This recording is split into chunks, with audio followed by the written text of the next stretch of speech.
Okay, we had a little technical problem here. Welcome to the Orthodox Ethos. How you doing? Good to see you all on this Tuesday night. Usually we are, of course, coming to you live here for our lesson on the book of Revelation.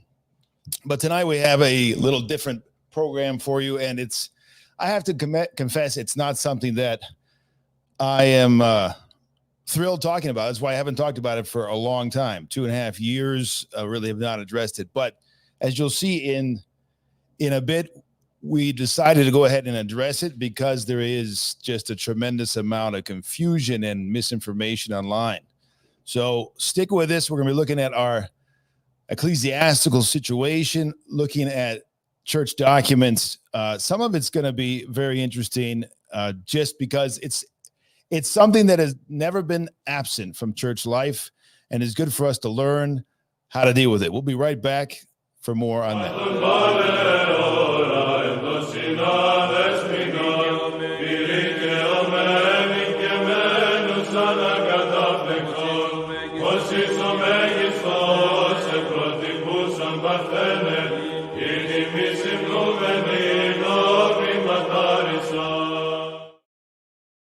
So we're coming to you from the road. We've been on the road for a variety of reasons, both family and with our publications. We're on our way back to Arizona today, stopping at a hotel on the way.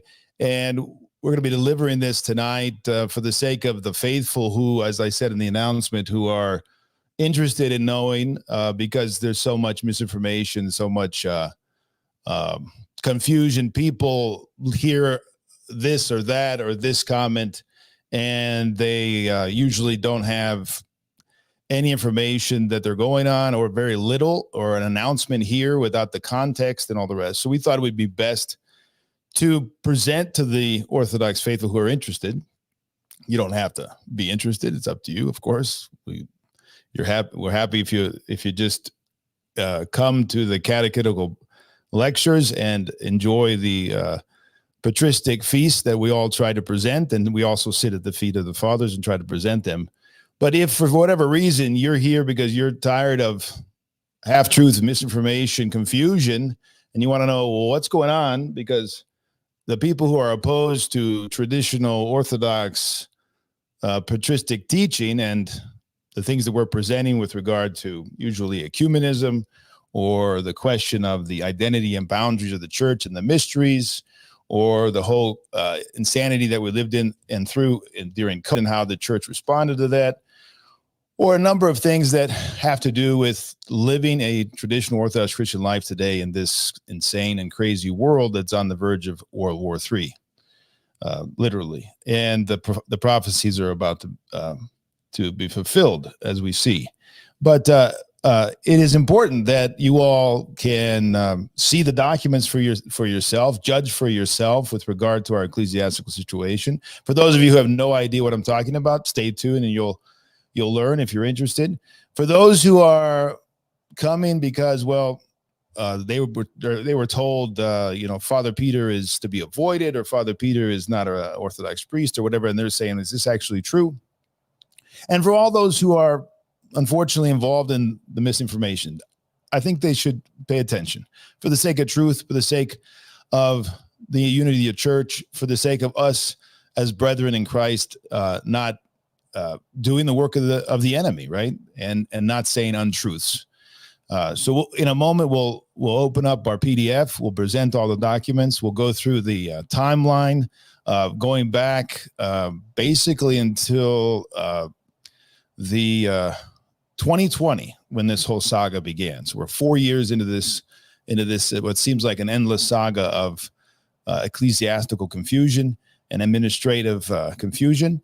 And we'll bring it up. We're not going to go to every detail, obviously. There's lots of things we're not going to talk about because they're not directly relevant, but they're extremely relevant to us personally. But in terms of the ecclesiastical status, they're not necessarily relative relative to this presentation tonight. But if you have questions, I'm happy to answer your questions at the end of the stream. We're not going to have a live chat in the YouTube because, well, we want you to focus on the documents and not begin the And, you know, whatever side you take, it is going to end up being passions and all that. So we're going to avoid that tonight. We'll open up the live chat right at the end, and you can submit your questions if you have them, and you can ask for further clarification, whatever you like. I strongly believe in transparency in everything as much as possible, as much as wise, because there's certain things that even now we're working on that it would be just unwise to just start talking about indiscriminately, because they'll be misunderstood, but also because there are people who are really opposed. I mean, unfortunately, there are people who clamor against us because of the ecclesiastical anomaly that we're experiencing, and work behind the scenes against us being, you know, taken care of ecclesiastically. And we have firsthand knowledge of this happening. On the one hand, they're complaining, on the other hand, they're working against it because they're opposed to the teaching. And unfortunately, this is the world and the Orthodox Church of the 21st century that we live in. There are those who call themselves Orthodox Christians, whether they be theologians, priests, deacons, bishops, it doesn't matter, right? But there are those who call themselves Orthodox Christians who are not following the Holy Fathers. This should come as no surprise to anyone. We have abundant evidence to this, and it's a tragedy, but this is where we're at. And so it's good for us to be in the truth. You know, the humble person is the one struggling always to be in reality, to be in the truth, to be always, first of all, self-knowledge, to understand his own sins and limitations and his sickness and his fall. And then, of course, most importantly, but also inseparably from self-knowledge, the knowledge of God, which Christ gave to us in the revelation and the whole economy of salvation. These two things are inseparable, they're essential, and they're a constant, they're constant care of the Orthodox Christian who's struggling and living the faith. And so in all things, we should be lovers of the truth. It's the cornerstone. And to accept, you know, whatever that is, it might be painful at times. So we're going to open it up to, or present rather, the PDF. We'll go through it. I'm sure there'll be things I forget. This has been a 4-year saga. So inevitably, I'm sure I'll forget things. And so if you have questions at the end, you can feel free to ask me about something that might have happened. But I think the major topics are going to be covered. What's the goal again? To just understand the ecclesiastical situation that we're in, that I'm in, and that therefore our ministry, our work is in. And then again, we're not going to answer every question in this PDF, but hopefully we can fulfill what we're missing in the question and answer session. So let's put it on the screen as usual with our little PDF, which I think is extremely helpful to me anyway, hopefully to you too. So here's just some photos from our ecclesiastical life. We thought we would decorate the PDF with, of course, the first photo. I'm going to just say a lot of things that maybe half of you already know, but it's important, the context, right? I'm going to assume that you know nothing, or at least most of you know nothing. And therefore I'm going to try to explain everything. So the top photograph is a photograph that was taken at the retreat of the Diocese of Eastern America, the Russian Orthodox Church outside of Russia. This was the first 3 months I was in the United States in 2017. I was asked to give a talk on the Council of Crete by the Metropolitan and the Diocese to the clergy of the Russian Orthodox Church outside of Russia. That's why you have all the clergy there, and they're giving me like a thank you icon. I wouldn't really call it an award, but it's something like thank you for coming and speaking to us on this essential and important topic of the day. I mean, it was really fresh in everybody's memory just about 10 months earlier, 9 months earlier. And excuse me. And so I gave my lecture. You can find it online. You can find the video of it actually on Orthodox Ethos if you're interested. It's a analysis of the council in Crete. And so that was when I was still in the Church of Greece, because when I came over to teach at the theological school, at the Holy Trinity Theological School, I began teaching in January of 2017. I came over and began teaching the Holy Scriptures to the students there, and this was in March of that same year, and I had not received a release from the Church of Greece. I was on loan, essentially. I have that, but I haven't included it here. I didn't think it was relevant because it's before I was released from the Church of Greece.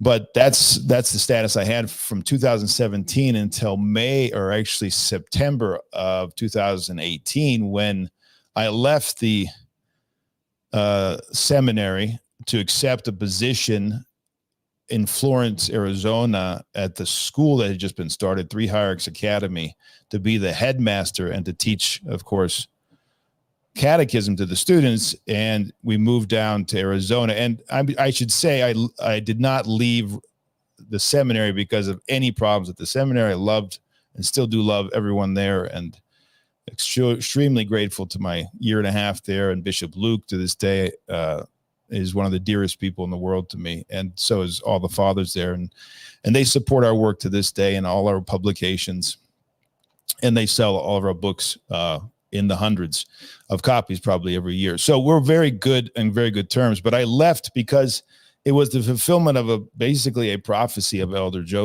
Frem. So I had spoken to him in 2012, and after years of saying we really want to come back to the United States, what do you see? And after he spoke to us for a long time, which is not very common because he has so many people that was waiting for him. And I had known him since 1994 and been going to him every time I came to the United States over the years. And so we asked the elder, we want to come back. We want to serve. We want to be close to you. What's blessed? And I should say this, that I was very close to coming over in 2003 when I was ordained, and I was still in Castoria, where I was ordained a priest by Metropolitan Seraphim of blessed memory. And the elder was contemplating having be the chaplain in Florida to the monastery of the sisters there, but that was not God's will.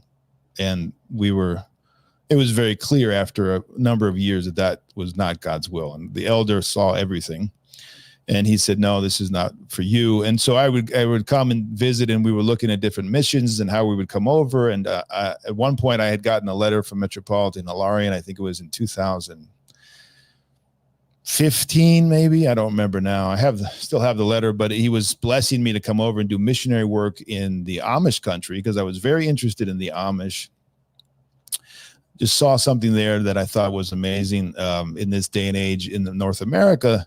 So I had this blessing, and we were examining that, how we could do that. And I came and I stayed in Lancaster. I met with Amish bishops and Amish people, and I was at the university there in outside of Lancaster, where some of the best academics with regard to the Amish history and theology. And but I realized that that's not, the elder and others said, no, that's not for you. So we were trying to come to the United States over a number of years, even though I was doing my PhD thesis and all the rest. I was very interested in coming back to the United States. So in 2017, finally we come, and we teach. I taught for a year and a half at the seminary, but then the elder had told me in 2012, get back to the prophecy, when we were begging him, can we come over? He said, for about 15, 20, maybe 30 minutes, I don't know how long it was, he went on about how he had come over to the United States and how important it was,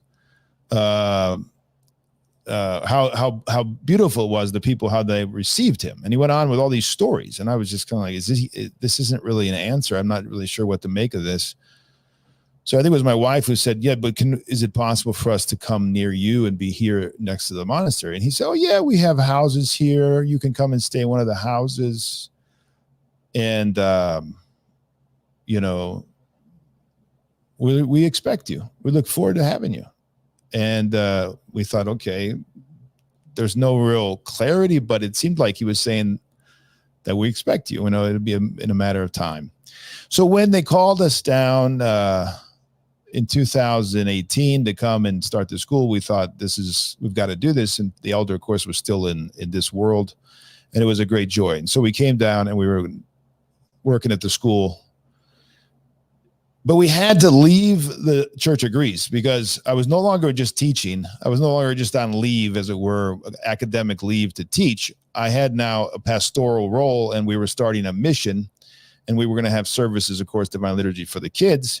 And so the Metropolitan Seraphim said, you need to find a bishop in America who will bless this work that they've asked you to do. And he of course agreed, go to Florence, fine, you have my blessing. He was very supportive. Metropolitan Seraphim to this day has been extremely supportive. As you'll see at the end of this live, the PDF, you'll see one of the last documents that he issued for our work.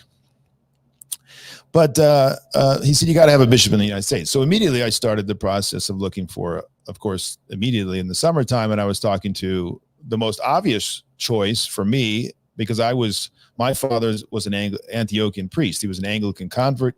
He came over in 1992. His whole parish came over, about 150 people. They became Western Rite. Eventually he left and went to the Eastern Rite. But I knew Metropolitan Joseph at the time. He was the one who gave me the blessing to go to study in Thessaloniki. So I knew Bishop Basil, of course, from the very beginning, and he's been very close to Bishop Basil ever since. And he blessed me. Metropolitan Joseph blessed me back in 1998 to go study at the University of Thessaloniki. So it seemed obvious now that he was Metropolitan, I would go to the Antiochian Diocese, which when we arrived in the United States to come back for the summer, the fall courses, and begin at the school down in Arizona. This is like late August, or no, early September. He met with me. Metropolitan Joseph met with me. We brought all these, things over for him from Greece. He, of course, studied in Greece. Metropolitan Joseph. He knew some of the great saints on Athos that, at least he met him. Elder Isaac, famous Elder Isaac, who is from Lebanon, and a lot of Arab-speaking, Lebanese, Syrians, they all know Elder Isaac and visited him.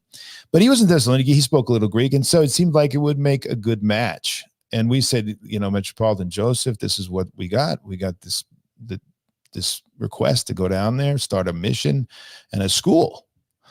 And we, in our kind of naivete, thought, well, he'll just jump over. He'll jump on this, right? Because we'll have a new parish in the diocese and we'll have a school in the diocese. I mean, I thought every bishop would just be thrilled, but he said, no, I think I need you in Canada. I said, Canada? Okay. I didn't know what to make of it. I walked out, but we had already like been invited and accepted, and this was our Yeroda for many years. This was hard to accept, to say the least. And so we continued to ask other bishops, and the only bishop that really at the time immediately accepted, because he loved Elder Ephraim immensely, was Bishop John of the Moscow Patriarchate. So Bishop John requested, as you see here in this letter, I don't know if you can read, some of these letters are going to be hard to read, but I'll read them for you.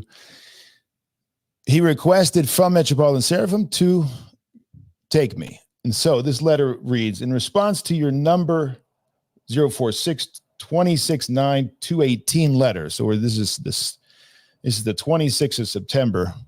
A letter was sent by Bishop John, the administrator of the patriarchal parishes of the Russian Orthodox Church in the United States, to Metropolitan Seraphim, asking to give me a release and to make me a priest of the Moscow Patriarchate of the United States. So that he blessed us, of course, to go down to Florence and begin the school and to begin the parish down there. And so Metropolitan Seraphim is saying, in response, we forward you Proto-Presbyter Peter Heers' canonical release to the patriarchal parishes of the Russian Orthodox Church in the United States, with all the relevant documentation regarding his service to our metropolis until October 31st, 2018, for any proper use. All right, so that's the cover letter of the canonical release, and this is the canonical release.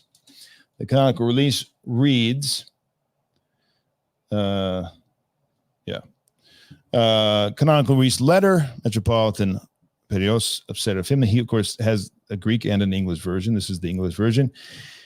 Paying attention to, or giving attention probably would be the better translation, the conditions of Article 37 of the law, 590, 1977, about the organizational document of the Church of Greece. This is a standard letter that everybody gets when they're released from one bishop to another in Greece. The then also the number this of the letter from His Grace Bishop John of Narofominsk, administrator of the Patriarchal Parishes of the Russian Orthodox Church in the United States. I should say, did I say Russian church outside of Russia before I said the United States? In which he accepts the application of Proto-Presbyter Peter Heers, clergyman of our metropolis, to serve as a clergyman in his episcopal area. We decide to it should be canonically released Proto-Presbyter Peter Heers from the clergy of the metropolis of Piraeus from November 1st, having no spiritual obstacle to serve as a priest of the Orthodox Church. This letter is granted in response to the above-mentioned letter of His Grace John in order to referential Proto-Presbyter Peter Heers to serve as a priest in his episcopal area. All right, so that's the canonical release. There's more to this canonical release, but that's the most important. All right, so that's what happened in the fall of 2018. And so here we have in October 3rd. So I'm still technically a priest according to the Metropolitan of Piraeus, right? What did he say? Effective November 1st. But this is October 3rd, and he has a decree that's been issued because I'm now in Arizona, and he gives this decree, Bishop John. This is Bishop John, administrator, October 3rd, 2018. By this decree, you, Proto-Presbyter Peter Heers, are hereby commissioned to perform divine services as well as to conduct missionary activity at the monastery of St. Demetrius of Thessaloniki of the Patriarchal Parishes of the United States at the disposal of the acting abbot of the monastery, Higher Monk Savati, beginning on October 3rd and until further discretion. Now, what they had arranged at that time, because we hadn't even established the parish, we were in the process of establishing the parish, which was established in January of 19 as a legal entity, and we started divine services on the Feast of the Three Hierarchs, which is the school was dedicated to three hierarchs on the 30th of January, which was a very memorable day. I'll show you a picture from our parish at that time, and we had Elder Ephraim there on the feast day. The first time we had the liturgy, he came at the end of the divine services. What a blessing that was. So I was not, this time on the 3rd, I was not able to be assigned to a parish because it didn't exist. So I was assigned to this monastery. And of course, Father Savati was, basically acting as temporary, place for me to be. But the goal was to eventually get this parish started in Florence. And so here on the page, you see on the far right the entry into the directory of clergy of the Moscow Patriarchate. Archpriest Peter Heers, Florence, Arizona, acting rector of St. Seraphim of Seraph Church, Matokian of St. Demetrius Monastery, showing me there the picture that I had taken for them for the sake of this entry into their clergy list, which they had on the website. On the left, you see the schedule of divine services that we started in February. The first month that we were existing, St. Seraphim Seraph Parish in Florence, Arizona, that's the divine services. We began to have the vigils and all the rest. And then below is a picture of the flock in front of the house where we were having divine services. And this went on from January of 2018 until the end of November of 2018. This parish was active, and I was serving divine services. And of course, the kids from the school were coming for the divine services in this chapel dedicated to St. Seraphim Seraph, but also to the three hierarchs, which is the school's dedicated to three hierarchs. In March, I was asked to go to the Serbian Orthodox Archdiocese of Australia and give a number of lectures, actually 11, I think I gave at the end of the trip, which was a really intense time and wonderful, wonderful time. So in March, I wrote to the new bishop, because Bishop John had left in December of 2018. So now we're in 2019, and I write to the new bishop that's over these patriarchal parishes of the Moscow Patriarchate, and I ask him for a blessing to go to Australia to give these lectures. Excuse me. And so he gives me this certificate.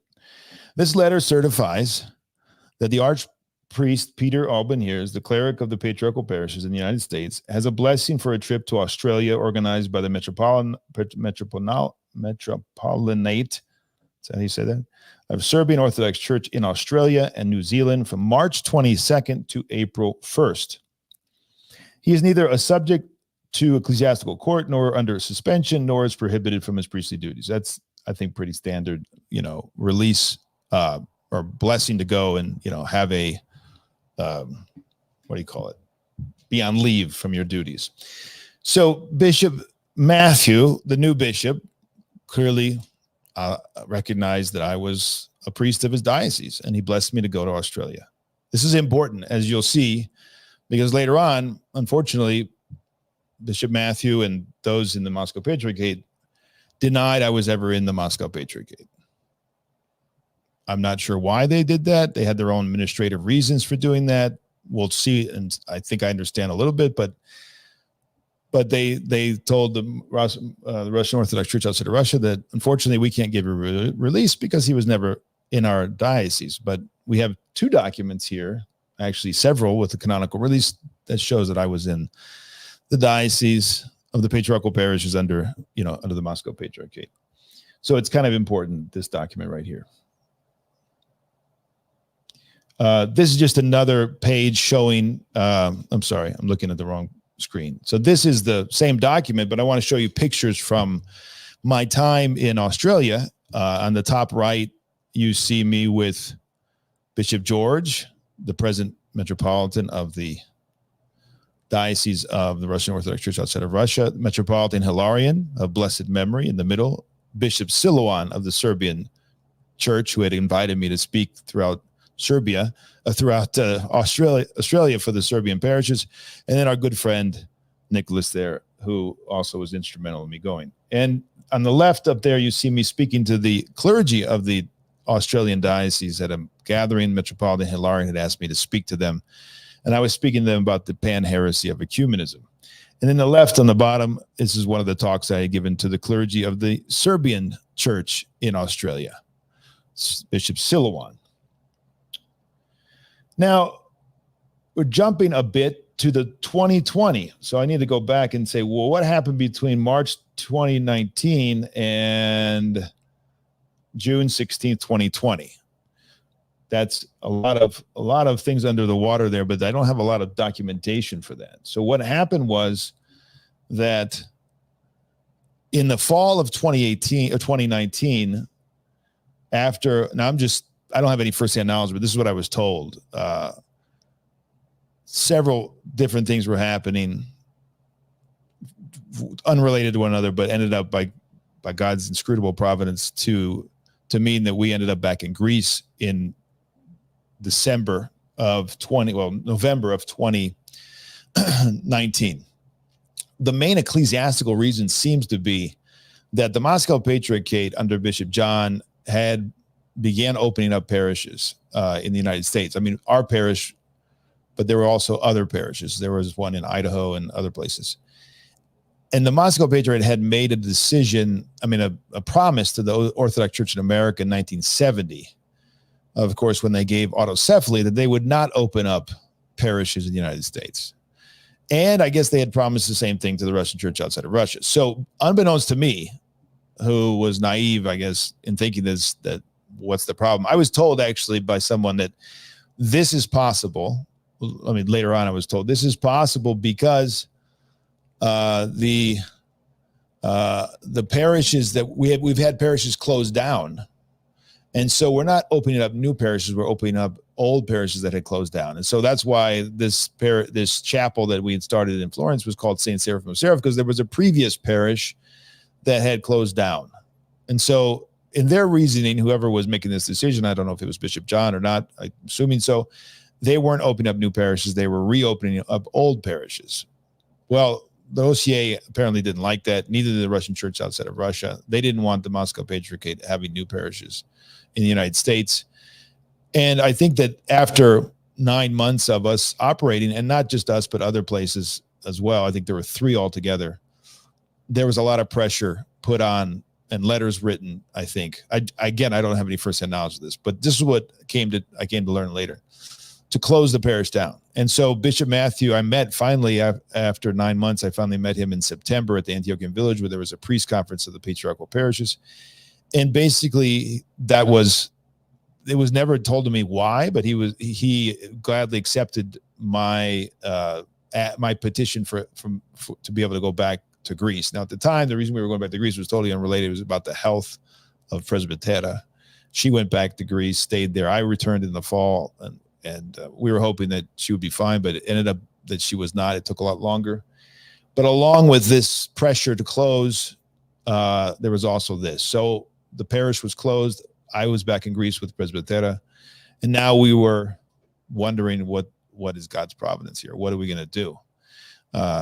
And of course, having taught at Holy Trinity Seminary, having a wonderful relationship with Metropolitan Hilarion for years, and Bishop Luke and Bishop George and other bishops, Archbishop Gabriel and other bishops, the obvious choice was immediately to petition actually, we were going back and forth, should we go back to the United States? So it took us months to decide finally to petition, but we did begin in the spring of 2019, after being back in the United States, to ask Bishop Luke to intercede with the Metropolitan and receive us into the Russian Church abroad, which, of course, that was the only way we were going to come back to the United States to do mission work or to start a parish or to teach or whatever it might have been. So I said the dates wrong. It's actually 20, right? So 19, we'd leave in the fall. 20, we asked Bishop Luke to help. And they're going back and forth for months. In fact, I had asked if I remember correctly, July. I don't have that documentation. Let me see. When did I ask? I had asked a long time ago. First of all, I was trying to communicate with Bishop Matthew. It was very, very difficult to communicate with Bishop Matthew. It was like no answer. I would call, I would send messages, I would send letters. There was no answer. And so it was very frustrating. And eventually Bishop Luke wrote to Bishop Matthew asking for a release, right? So we have here this letter from Metropolitan. This is an email from Metropolitan Hilarion to Bishop Luke. As you can see up there, it's Gregory Caprol, that's Metropolitan Hilarion, to Bishop Luke Miranka at the Holy Trinity Seminary. And he says, "Dear Vladika, address the letter to His Grace Bishop Matthew of Soros, who is presently in charge of the U.S. and Canadian MP parishes, stating that you are willing to receive Father Peter Heers from the MP to be under your omophorion with the blessing of His Eminence Metropolitan Hilarion of Eastern America and New York as a cleric attached to one of your convents." All right. If they said to send it to New York, that means St. Nicholas Cathedral. The Igumen Nicodeme would send the letter to Bishop Matthew. All right. I'm just giving you one of many little emails that I've received about how they were going back and forth with Bishop Luke saying, can we do this? He says, yes. How do you do this? Go back and forth. And eventually they send this letter in June. All right. So Bishop Luke gets that directive. And on the next day, on the 17th of 2020, June 17th, 2020, he writes to Bishop Matthew and he says, "With the blessing of His Eminence Metropolitan Hilarion, I'm willing to receive Archpriest Peter Heers, presently in Greece and under the jurisdiction of the Moscow Patriarchate, under my omophorion. Father Peter will be assigned as a serving priest to our convent, quick to hear, and included among the clergy of Holy Trinity Monastery. If you need additional information, please contact me, etc. Asking your prayers, Bishop Luke of Syracuse, Abbot of Holy Trinity Monastery, Jordanville." So that's the letter that Bishop Luke sent to Bishop Matthew. You see Bishop Matthew here on the left. That's a picture of us with Bishop Luke at the end of this graduation ceremonies in the previous year. Just thought that'd be nice to see Bishop Luke there with us. And there you go. We have the letter asking him to be released, me to be released to the Moscow Patriarchate. That letter was sent in June of 2020. When do you think we got an answer from Bishop Matthew? We got an answer from Bishop Matthew, which you see here, the original in Russian, That is the original text in Russian. And here is the translation that we asked a very good translator of ours to do. In January of 21, January 20th, 21. So almost, 9 months later? So this is the kind of speed of communication we would get. And we were talking with Bishop Luke continually, and he was writing and rewriting Bishop Matthew to get a release. And there was no answer from June of 20 to January of 21. There is no response. In fact, we had to go, as it were, to someone we knew who knew somebody to finally get a response. There was no response otherwise. So somebody above Bishop Matthew eventually responded, and then Bishop Matthew responded. So what does this letter say from the Moscow Patriarchate to Bishop Luke in January 20th, 2021? In response to your letter regarding your willingness to accept Archpriest Peter Heers into the seminary entrusted to you, I relate the following. Archpriest Peter Heers is a cleric of the Diocese of Perea of the Church of Greece.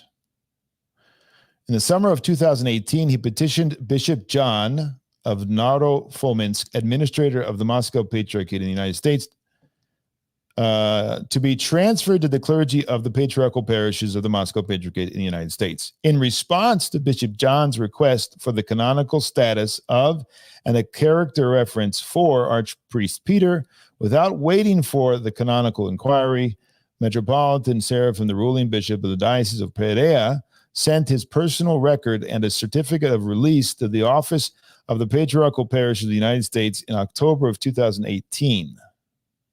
By this time, Bishop John had left the United States, and on October 15th, he was appointed administrator of the parishes of the Moscow Patriarchate in Italy. Okay, should I comment now or wait till the end? I don't know. I think I need to comment now. So let's just talk about this for a second. So we just saw above a letter from Bishop John on October 3rd, assigning me to a parish. So he had not left, actually, in October. And he assigned me to a parish, or to the missionary work under Father Savati. So that's not correct, what he just wrote. So, I mean, he might have been appointed on the 15th, but he assigned me to a parish. So he recognized I was a part of his diocese.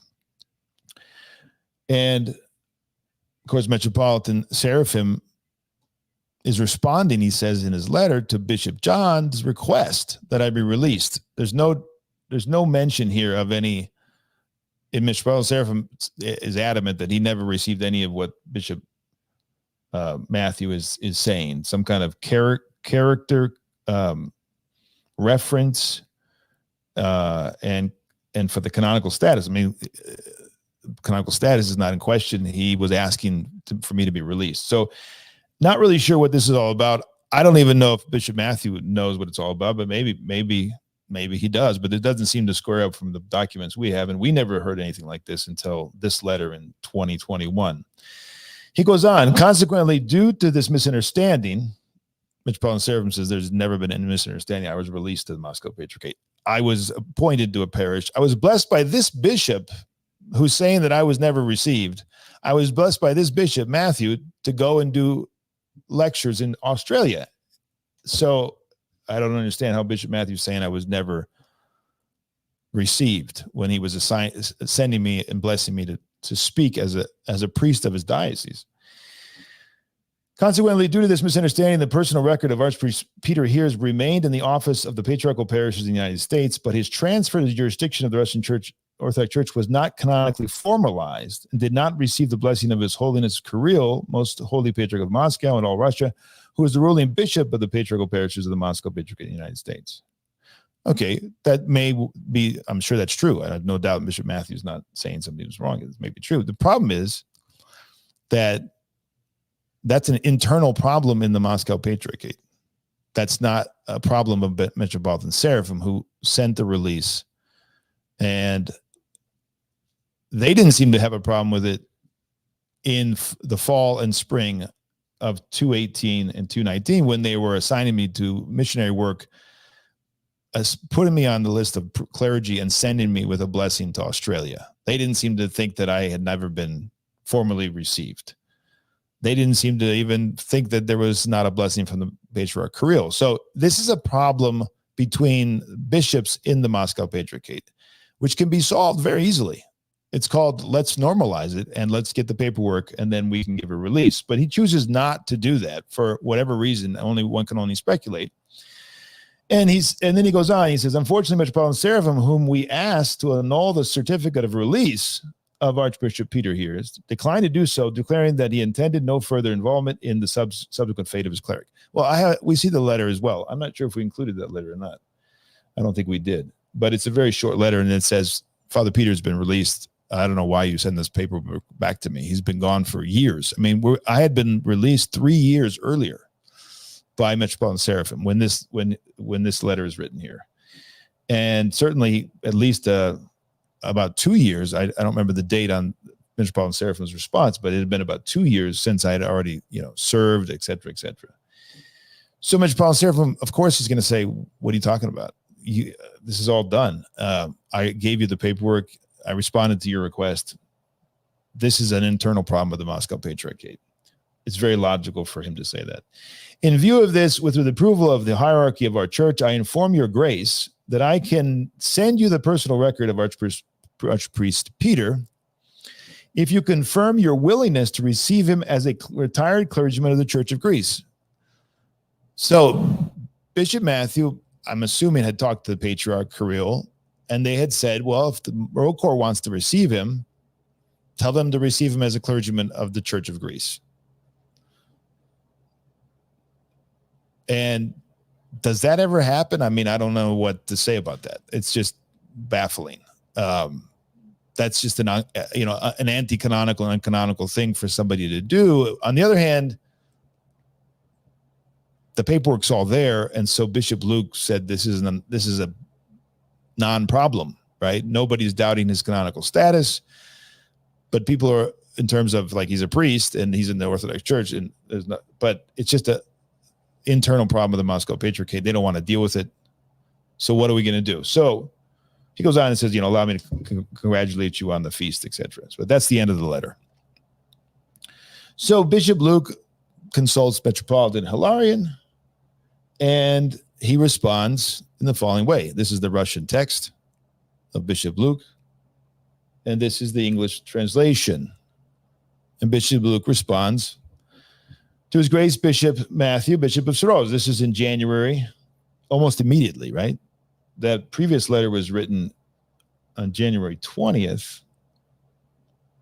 This is on the 23rd. So 3 days later, Bishop Luke responds, not 9 months later, but 3 days later, Bishop Luke responds and says, I thank you for the detailed explanation of the confusion that has arisen regarding the canonical status of Archpriest Peter Heers and for your benevolent concern for the fate of the latter clergyman. Thank God. I'm sure he was doing what he was told by the higher ups. By this letter, I hereby inform your grace of our willingness to receive Archpriest Peter into the clergy of the Diocese of Eastern America in New York, of the Russian Church outside of Russia, Church abroad, as a retired clergyman of the Church of Greece. This decision was made in consultation with His Eminence Metropolitan Hilarion, First Hierarch of Rokor, and is based upon a petition from Archpriest Peter dated June 3rd or 16th on the new calendar, 2020. Right, so a year before I had asked that, Bishop Luke had sent it, and now he's saying, "Look, we have no problem. Whatever." I think he's just like, "Okay, that's how you want to deal with it. Fine."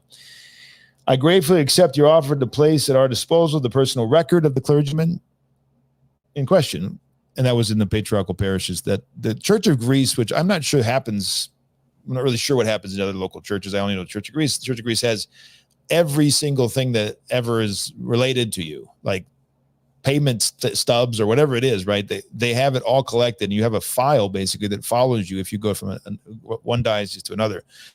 And so they can go back from your ordination on, they can go back and see all the paperwork. You're ordained, you were made a spiritual father, you were made a proto-presbyter, and all these things that happen in your life. So this is a paper trail of everything. And that's what he's talking about. That was sent from the Church of Greece to the Moscow Patriarchate. Now it's given to Bishop Luke, who still has it, by the way, still has it in his possession. I too congratulate you on the feast, etc. All right. So Bishop Luke says, okay, send them over. We'll take them. And here is the confirmation. This is to confirm that Archpriest Peter Heers of the blessing of Metropolitan Hilarion is accepted in the ranks of the clergy of the Holy Trinity Monastery. Archpriest Peter is also a member of the faculty of Holy Trinity Seminary. That's interesting, isn't it? I mean, so immediately I'm back in Jordanville. Everything seems fine. This is in March, February, early March. Finally, everything's established. And he's sending me this letter and making it known to everybody that I'm now a clergyman of the Russian Church abroad. It seems like everything's fine at this point. What's wrong? Metropolitan Hilarion, by the way, just so everybody knows, does not need to get a blessing from Rocor's synod. He's the metropolitan. He can receive priests. This is the standard practice in Greece. I think it's the standard practice in most local churches, although there may be, of course, differences in each local church. But in any case, he didn't have to ask a blessing, or he didn't have to inform, I think, the synod. I mean, he did probably, I hope, but I don't think it was required of him. Now, they might have changed that. I hear they did, but that was not the case back when he received me. And then in the beginning of September 1st or the 14th on the church calendar, this document is issued. This is the Russian version, directed to Bishop Luke. Now, I have to say, before I show you the English translation, it's important to note that 2 weeks previously to this, on the 16th of August, the day before I left to come back to the United States, I put online our podcast or whatever analysis with regard to that was going around then, right? This is the height of, we're in 2021, and already people all over the world are taking it.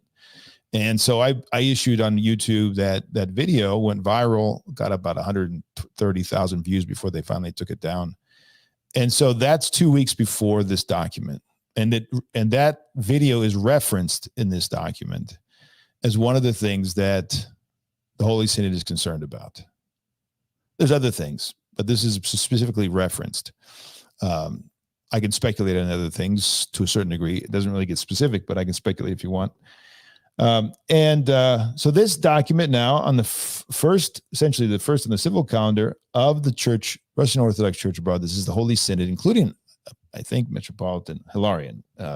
He signs it, and so does Bishop Nicholas, who's the assistant secretary. And this is what they say.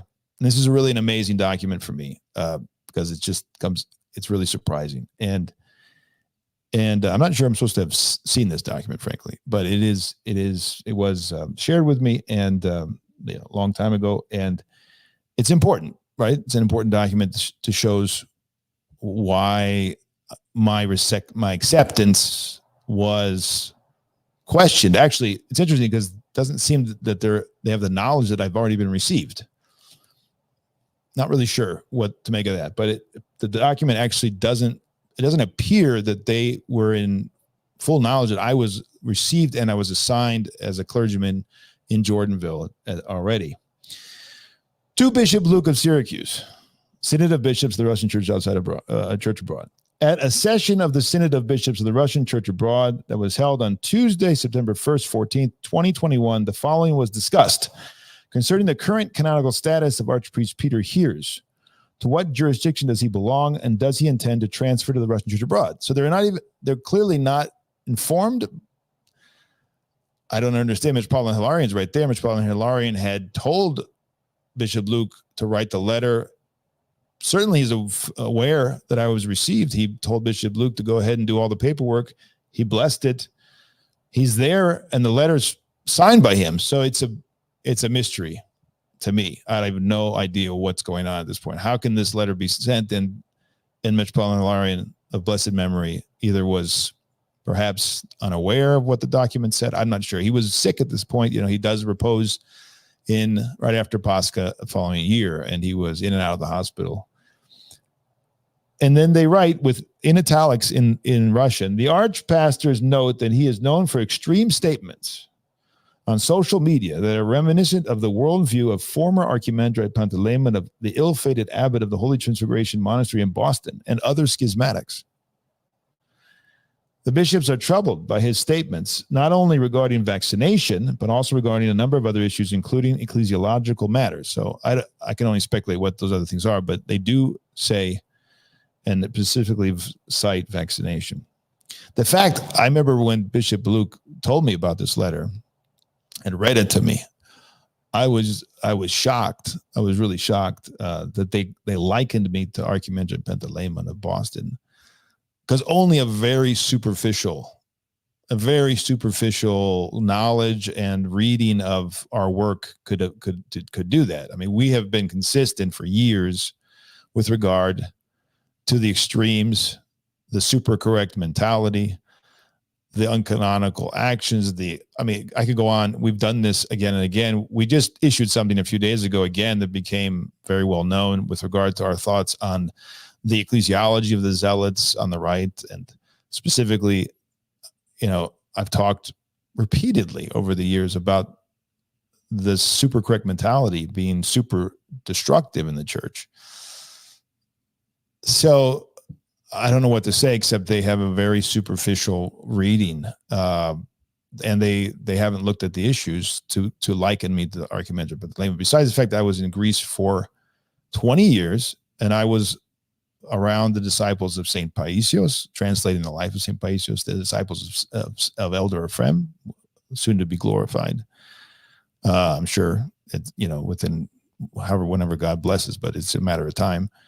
And we were far from that super correct mentality. So it's a mystery to me. I mean, whoever was talking about it was misinformed, and maybe I'm sure several bishops had very scanty knowledge. I mean, bishops don't have time to sit around and listen to your lectures. They don't have time to sit around and spend time with this. So I have no doubt that they were not doing that. And so it's not surprising that there was a misunderstanding, but whoever was informing them was very ill-informed. And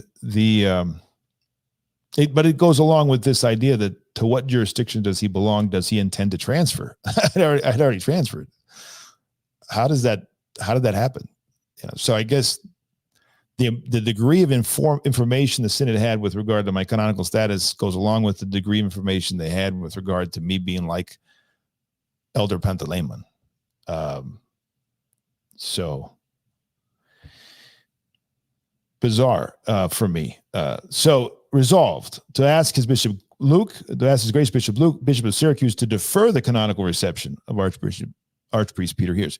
By the way, people have said again and again over the last 3 years, Bishop Luke is only a titular bishop. He's not a ruling bishop. He can't do anything. Here you have the Holy Synod telling Bishop Luke, don't go on with the canonical reception. They could do it. Metropolitan Harian's right there. He could do it. Why are they directing it to Bishop Luke, who's not a ruling bishop?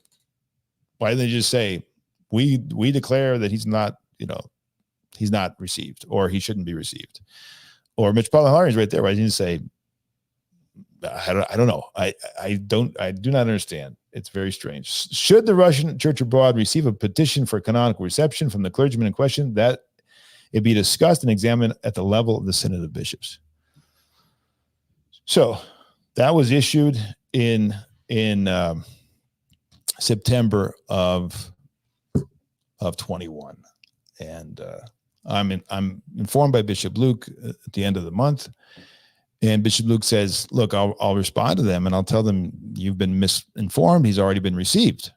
Bishop Luke, made a valiant attempt to inform the Holy Synod that here's all the paperwork. This is done, and I think he sent the whole 9 yards of paperwork from what I can tell. I don't know. I actually never asked him, but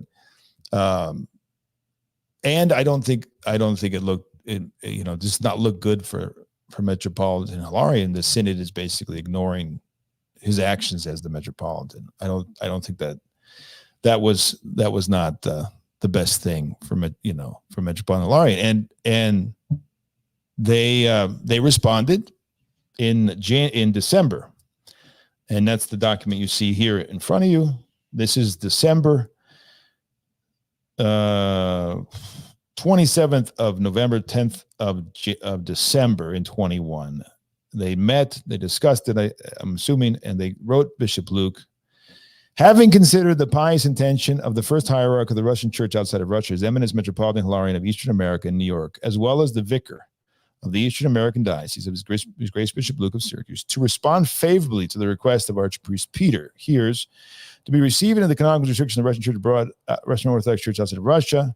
Okay, so now they're recognizing that this already happened. Before they didn't seem to know that it happened. Now they recognize that it has already happened. So they're very well informed that I have been received into the church abroad.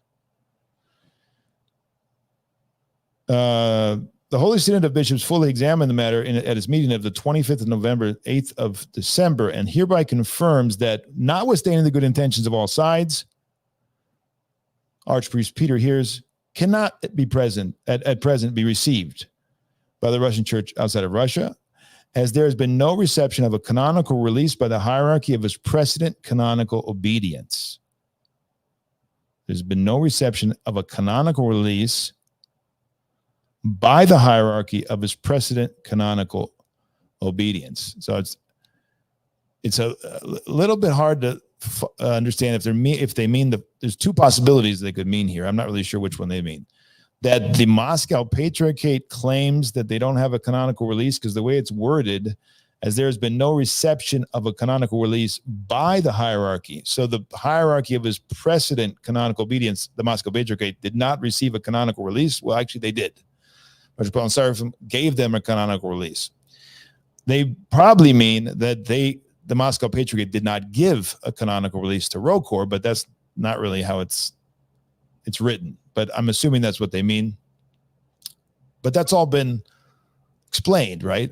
And the reasoning of the Moscow Patriarchate, if they had done thorough research, which I'm assuming they did, I would have hoped they would have come to the conclusion that this was an internal problem of the Moscow Patriarchate. What they did was actually to ignore history, rewrite history, and act like that I was never a priest in the Did they see the documents? Maybe they never saw them. Maybe they never saw that I was assigned to a missionary work, blessed to do missionary work, blessed to go abroad. I was on their diocesan list. I was treated in every way as a priest of the Moscow Patriarchate. So if they had seen that, which I know I think Bishop Luke saw all that. And I think I don't know if they saw it all, he was sent to them or not. But in any case, they didn't feel like that was enough reason to do what Metropolitan Hilarion did, which basically say, this is ridiculous. This is ridiculous. Why wouldn't you give this priest the canonical release, or go do it now? Like, I never understood, why didn't Bishop Matthew say to the patriarch, let's just take care of it now. Let's receive him, internally. Let's do the paperwork we need. And then let's give him a release to ROCOR. That's a really big question that's never been answered. Whatever, they have their reasons, but that should have been done, I think, right? Didn't they have due diligence to do that? Because the Church of Greece says he's no longer a clergyman. Moscow had me, they treated me as a priest. Then they say, I'm not their clergyman. ROCOR receives me, assigns me to the monastery, and then they turn around and say he's not a clergyman. But I guess it's all my fault that I'm now, 2.5 years on now. What are we in 20? This is 20, essentially the end of 21, and we're now in almost the end of 24. So we're almost 3 years. 3 years. Everybody has washed their hands of this and said, whatever, that's not my problem. At that point, going forward, we worked with all the bishops in ROCOR who wanted to work with me, and we tried desperately with many letters and phone calls and talks with different people to be received into ROCOR. Now, there was a lot of discussion, a lot of different things going on. There's a lot of rumors of Father Peter some people say Father Peter didn't want to come to the East Coast. That's not accurate. I was talking to Bishop Luke about going back to Jordanville, and I was open to that. In fact, after months and months of talking about various options, including starting the mission again, which was our main hope and desire, was to start the mission again here or in Arizona, right? Because we had a flock, we had people, they want a priest, they want divine services, and we have our home there, and of course our spiritual father. He had reposed by then, but all of our the history of that, and so we petitioned with over 100 signatures.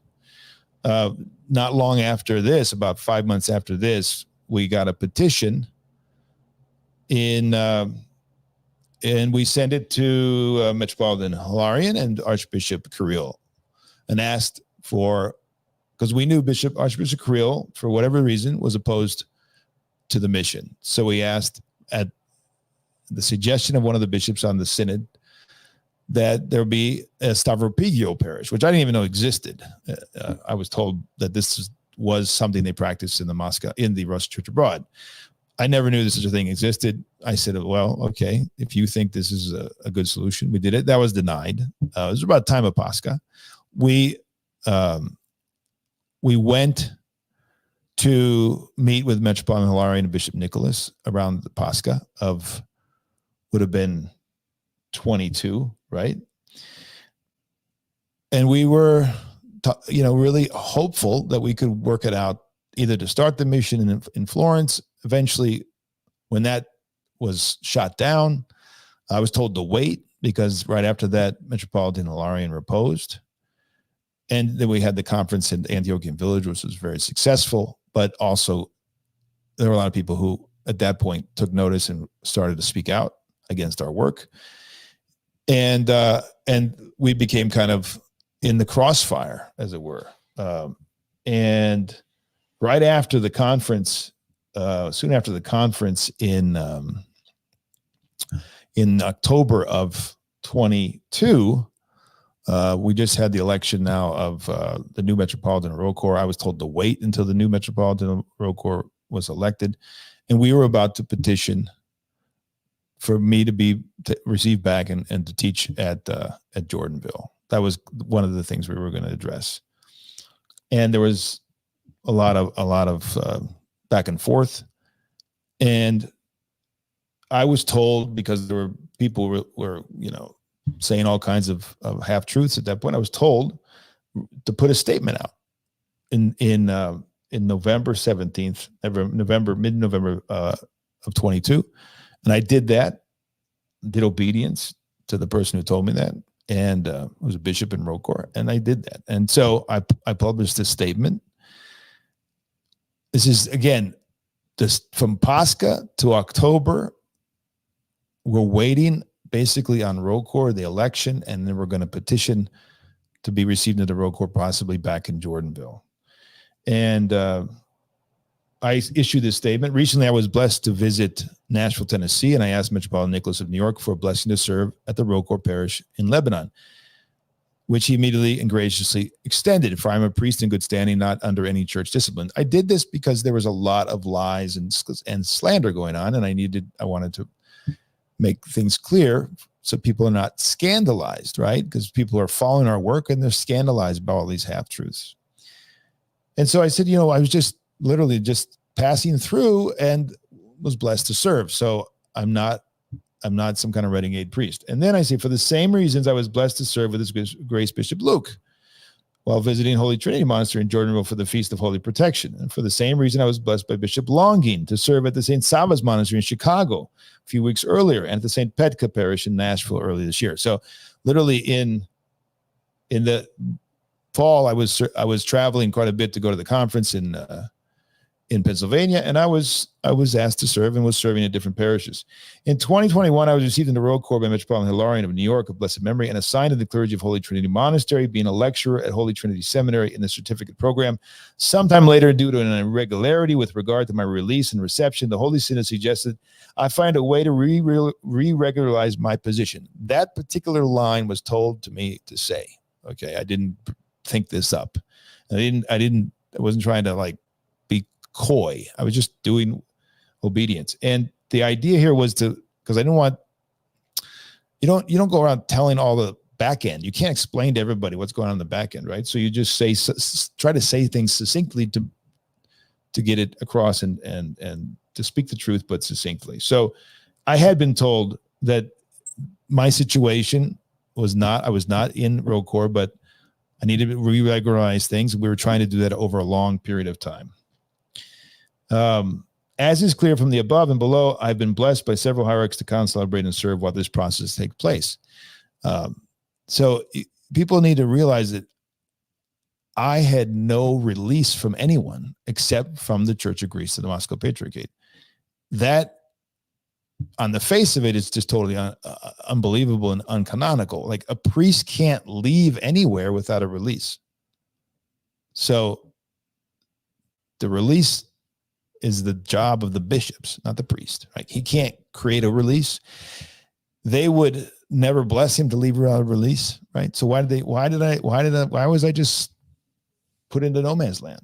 Right? Why wasn't someone saying, okay, wait a minute, we've got to take care of this. Let's get the release. I mean, I think the problem really begins with the Moscow Patriarchates just washing their hands of it and acting like I was never one of their clergy. That's where everything begins. But it continues. And the irony is that the same thing pretty much was done by the Roll Corps Synod.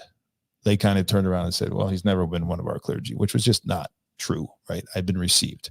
So they can say that I wasn't received properly. They can say that we didn't want to receive him and we repent of it, but I was. It's a fact. And so if you're going to deal with that. Like, Moscow needed to deal with the fact that I served in their parishes. I was a priest of their diocese. They didn't want to deal with that. Roll Corps needs to deal with the fact I was received, and they needed to give me a release, or they needed to figure out a way for me to get the paperwork, or somebody. Like, the priest can't do this, right? The priests are not bishops. They cannot make this happen. And we've been trying to make it happen for 3 years. 3 years we've been going and talking to bishops. I've been to Serbian bishops. I've been to Antiochian bishops. I've been to bishops in the old country. I've been to patriarchs. I just literally visiting patriarchs talking about this. I've been to Cyprus. I've been to Greece. I've been to, so the priest can only do so much, right? Anyway, so I issued this statement, and it was an attempt to kind of calm things down. That's what I was told. Well, in response, the secretary of the Roll Corps Synod issued this statement, and I'll read it to you, and then we'll talk about it. It's also very surprising to me. Having been made aware of an apparent confusion on the question among clerics of other jurisdictions, the ruling bishop of the Eastern American Diocese, His Eminence Nicholas, Metropolitan of Eastern America, New York, has instructed me to clarify to your eminences and your graces that the very Reverend Archpriest Peter Heers is not a clergyman of the Eastern American Diocese or the Russian Orthodox Church outside of Russia, nor is there any pending consideration to his reception. To the best of our knowledge, he remains a cleric of the State Church of Greece, under the omophorion of His Eminence Metropolitan of Piraeus, to whom all queries regarding his service and activities should be directed. We wish Father Peter well in his labors as a cleric of the Church of Greece. Your eminences and your graces are welcome to share this clarification for whoever you feel may benefit from it. Now, this was, to me at the time, to be very honest, and I would say this to Father George and Metropolitan Nicholas and everybody, and Bishop, Irene, whoever was involved in this was extremely sad. It saddened me extremely, because they made, when I was saying to people when they asked, I was received into Roll Corps. I was a part of the Roll Corps, and I served there. I was attached to a monastery for 9 months, and I was intending to be eventually a priest in Rokor in a parish or back at the seminary. And, they acted like they basically, with this announcement, made it look like I was lying to the world or that I was crazy. They act like, to the best of our knowledge, they had all the paperwork. They had everything at their finger. They knew that I was received in Moscow. They knew I had a parish in Moscow. They knew I opened up a parish in Florence.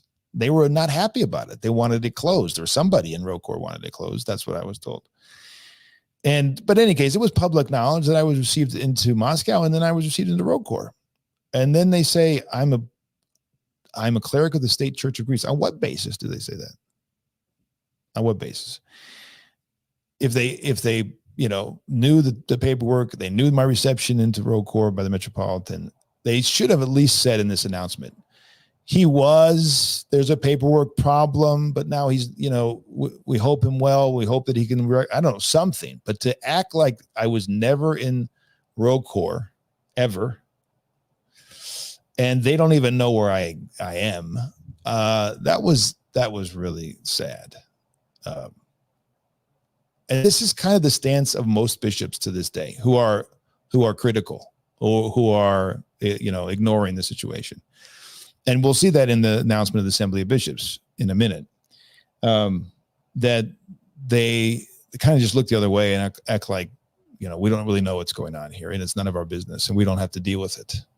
And they just ignore it and go on. And so the thing just languishes and goes on. And I can only speculate. I mean, people are going to say it's for this reason, for that reason.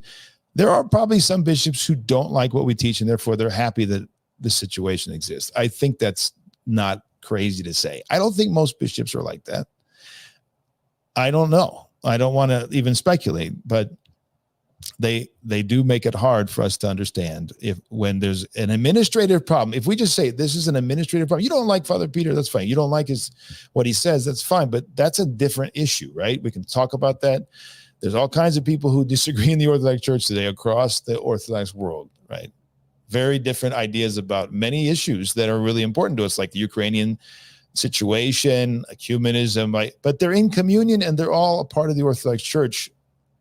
Some of them are on their way out with their teachings, whatever. We can talk about that. But this is an administrative problem. And now people seem to be taking advantage of it to counter what is being taught. And that's tragic because anyway, it's just tragic that this is the way that's been dealt with. So here we are acting like we don't even know where he belongs. And we wish him well. Not of ligamental. Let it be blessed. I've come to the point where I've understood that this is God's allowing all this for my salvation. Is God's allowing it for it, and glory to God. Glory to God. I've really come to the point where I just say, glory to God. This is for my salvation. This is good for me. So then at this point on the 28th of November, after this was released and Metropolitan Seraphim Imperios learns about it, and he's irate because he's like, what are they talking about? I released you 4 years ago to the Moscow Patriarchate. You're not a clergyman of my diocese. And he pretty much ordered me to put this online. He said, I want you immediately to put on your website the canonical release. So I'm doing obedience to Metropolitan Seraphim, let it be blessed. And I put this on our website. And I write the following because I have to explain, why am I doing this? Why am I putting the canonical release online? I've resisted doing this for over a year and a half. No, let's see, a year and 3 months, right? I have not put this online to show that I'm, whatever they're saying in the Moscow Patriarchate or the Russian Church abroad is not true. I'm not a clergyman of Greece. Now they've stated it from the diocese, the Archdiocese of Rokor, and Metropolitan Seraphim's like, you have to put this online because that's just not true. All right, so I put this online and I try to explain why I'm doing it. And so I wrote the following. A vocal minority of mostly uninformed voices is being heard. This is a lot of people online, right? I'm not talking about the bishops here. I'm talking about the naysayers online, the people who are taking advantage of it, the people who are just out to get Father Peter. A vocal minority of voices is being heard in some corners of the internet concerning my ecclesiastical status. It is of no surprise that these voices are uninformed, for they have not been given the full picture of events with regard to my service to the church in recent years and the canonical basis for it. All right. So I get it. There's all kinds of misinformation because no one's presenting the whole picture. They're just making statements and acting like, things aren't happening. Yesterday, I was grateful to God to see that in an effort to bring clarity to the matter, a pious layman, Craig Trulia, did due diligence and visited His Grace Bishop Luke of Syracuse. Having seen all of the relevant documentation, he then produced a timeline of events which those interested can view here. All right, so Craig, as many of you probably know, on his website, Orthodox Christian Theology, had basically taken notes when he visited Bishop Luke and then went home, and Bishop Luke was gracious to say, if you want to see the documentation, Craig's a good man. He lives right there next to Holy Trinity. He says, I want to know what's going on because this is crazy. What is the status of with Father Peter? So he went there, and he wrote it all up, and you can go watch it. You can read it to this day, which is exactly basically retells everything I'm giving you right here because he saw all the documentation. Being privy to the documents myself that he examined, I can confirm the accuracy of his description of their contents. In the midst of this, and in the interest of further clarity, and at the behest of His Eminence Metropolitan Seraphim Piraeus, with whom I recently had a very congenial and encouraging conversation, I'm posting the following official ecclesiastical documents with both hope that the posting the official release, which he issued to Bishop John of the Patriarchate of Moscow in the fall of 218, greater clarity will be achieved. You've already seen these documents earlier. So that's what I did at that time, right? So clearly, I don't belong to the Church of Greece. The Father George over at the Royal Corps headquarters says, we think he's in the Church of Greece. Well, I'm not in the Church of Greece, and it's been obvious for 4 years I'm not in the Church of Greece. Anyway, so there it is. And this is in, what are we in? November of 26th of 2022. And so, obviously, at this point, my hopes of being in Royal Corps are dashed, are gone. Their history, there's no choice. So I finally turn away and say I've got to do something else. And I begin the process of trying to find another way to regularize, and the irony is people always say Father Peter is bishopless. And of course, people who know the documentation say, well, no, not really. He's actually potentially has 3 bishops. That's the joke here. And, there's 3 different bishops saying he belongs to the other one, or at least 2 saying he belongs to one. And the one is turning around and saying, no, he belongs to Moscow. So I definitely am not bishopless. The question is, which bishop do I have? They can't figure it out between themselves, but it's my fault. It's my fault that they haven't been able to work it out. So there you go. God bless them. All right. So the communique comes out now from the Assembly of Bishops, which was a huge surprise to me because, they never reached out to me. Nobody ever reaches out to the priest who actually is supposedly, anti-canonical to fix the canonical anomaly. Not once to this day, not once has any bishop from the assembly called me up, spoken to me, and said, Father Peter, let's talk. What's the problem here? Let's work this out. This is dumb. This is just ridiculous. Here you go. Let's do this. And I, of course, again, gone to several bishops, right? I don't need to go to many. I'm going to several, and I'm saying, here you go. And we're waiting on, for a long time, we're waiting on one particular possibility, and it's not in our hands. We're waiting and waiting and waiting on God and this particular possibility. In any case, so this thing comes out in April 20th of 2023, and you've probably read it. I don't know. The Assembly of Canonical Orthodox Bishops of the United States of America is made up of all the active canonical Orthodox bishops in the United States of America from every universally recognized canonical Orthodox jurisdiction, including the Russian Church outside of Russia, despite the decision of its bishops to suspend their participation in the assembly. So I'm not really sure what's going on there, because on the one hand, they say they're a part of it, but then they suspended it. Okay, I guess there's some anomaly there. I don't know what's going on. I mean, they don't seem to be a part of it. but then they say they are. On November 18th, 2022, the Orthodox bishops of the Assembly received a communication from the Rocor Eastern American Diocese regarding Archpriest Peter Heers. So that was December, January, February, March, April. That was 5+ months before this communique that the one we just read from Father George. And this communication stated that the very Reverend Archpriest Peter is not a clergyman of the Eastern American Diocese of the Russian Church outside of Russia, nor is there any pending consideration of reception. Okay, so they repeat what we already knew. So there's literally nothing new in this communique, except for their statement at the end. The Assembly can further confirm that Archpriest Peter Heers is not a clergyman of or on loan to any other canonical Orthodox jurisdiction in the United States. Thank you very much for saying that. Doesn't seem to be that, I don't know, why wouldn't we reach out to Father Peter and say, well, what's going on with you? Nobody ever communicated to me. To the extent that this individual purports to act as an Orthodox priest in the United States. That's strange. They just called me Archpriest Peter. And now they're saying that I'm acting to the extent that I act like a priest. I thought you just referred to me as Archpriest Peter. Including celebrating the divine liturgy and other services of the church and teaching the faithful and those who inquire into Orthodoxy, he does so in a manner outside of the holy canons. Okay, so I have never served, and I do not serve as a rule. I never go around and serve divine liturgy without the blessing of the local bishop, God forbid.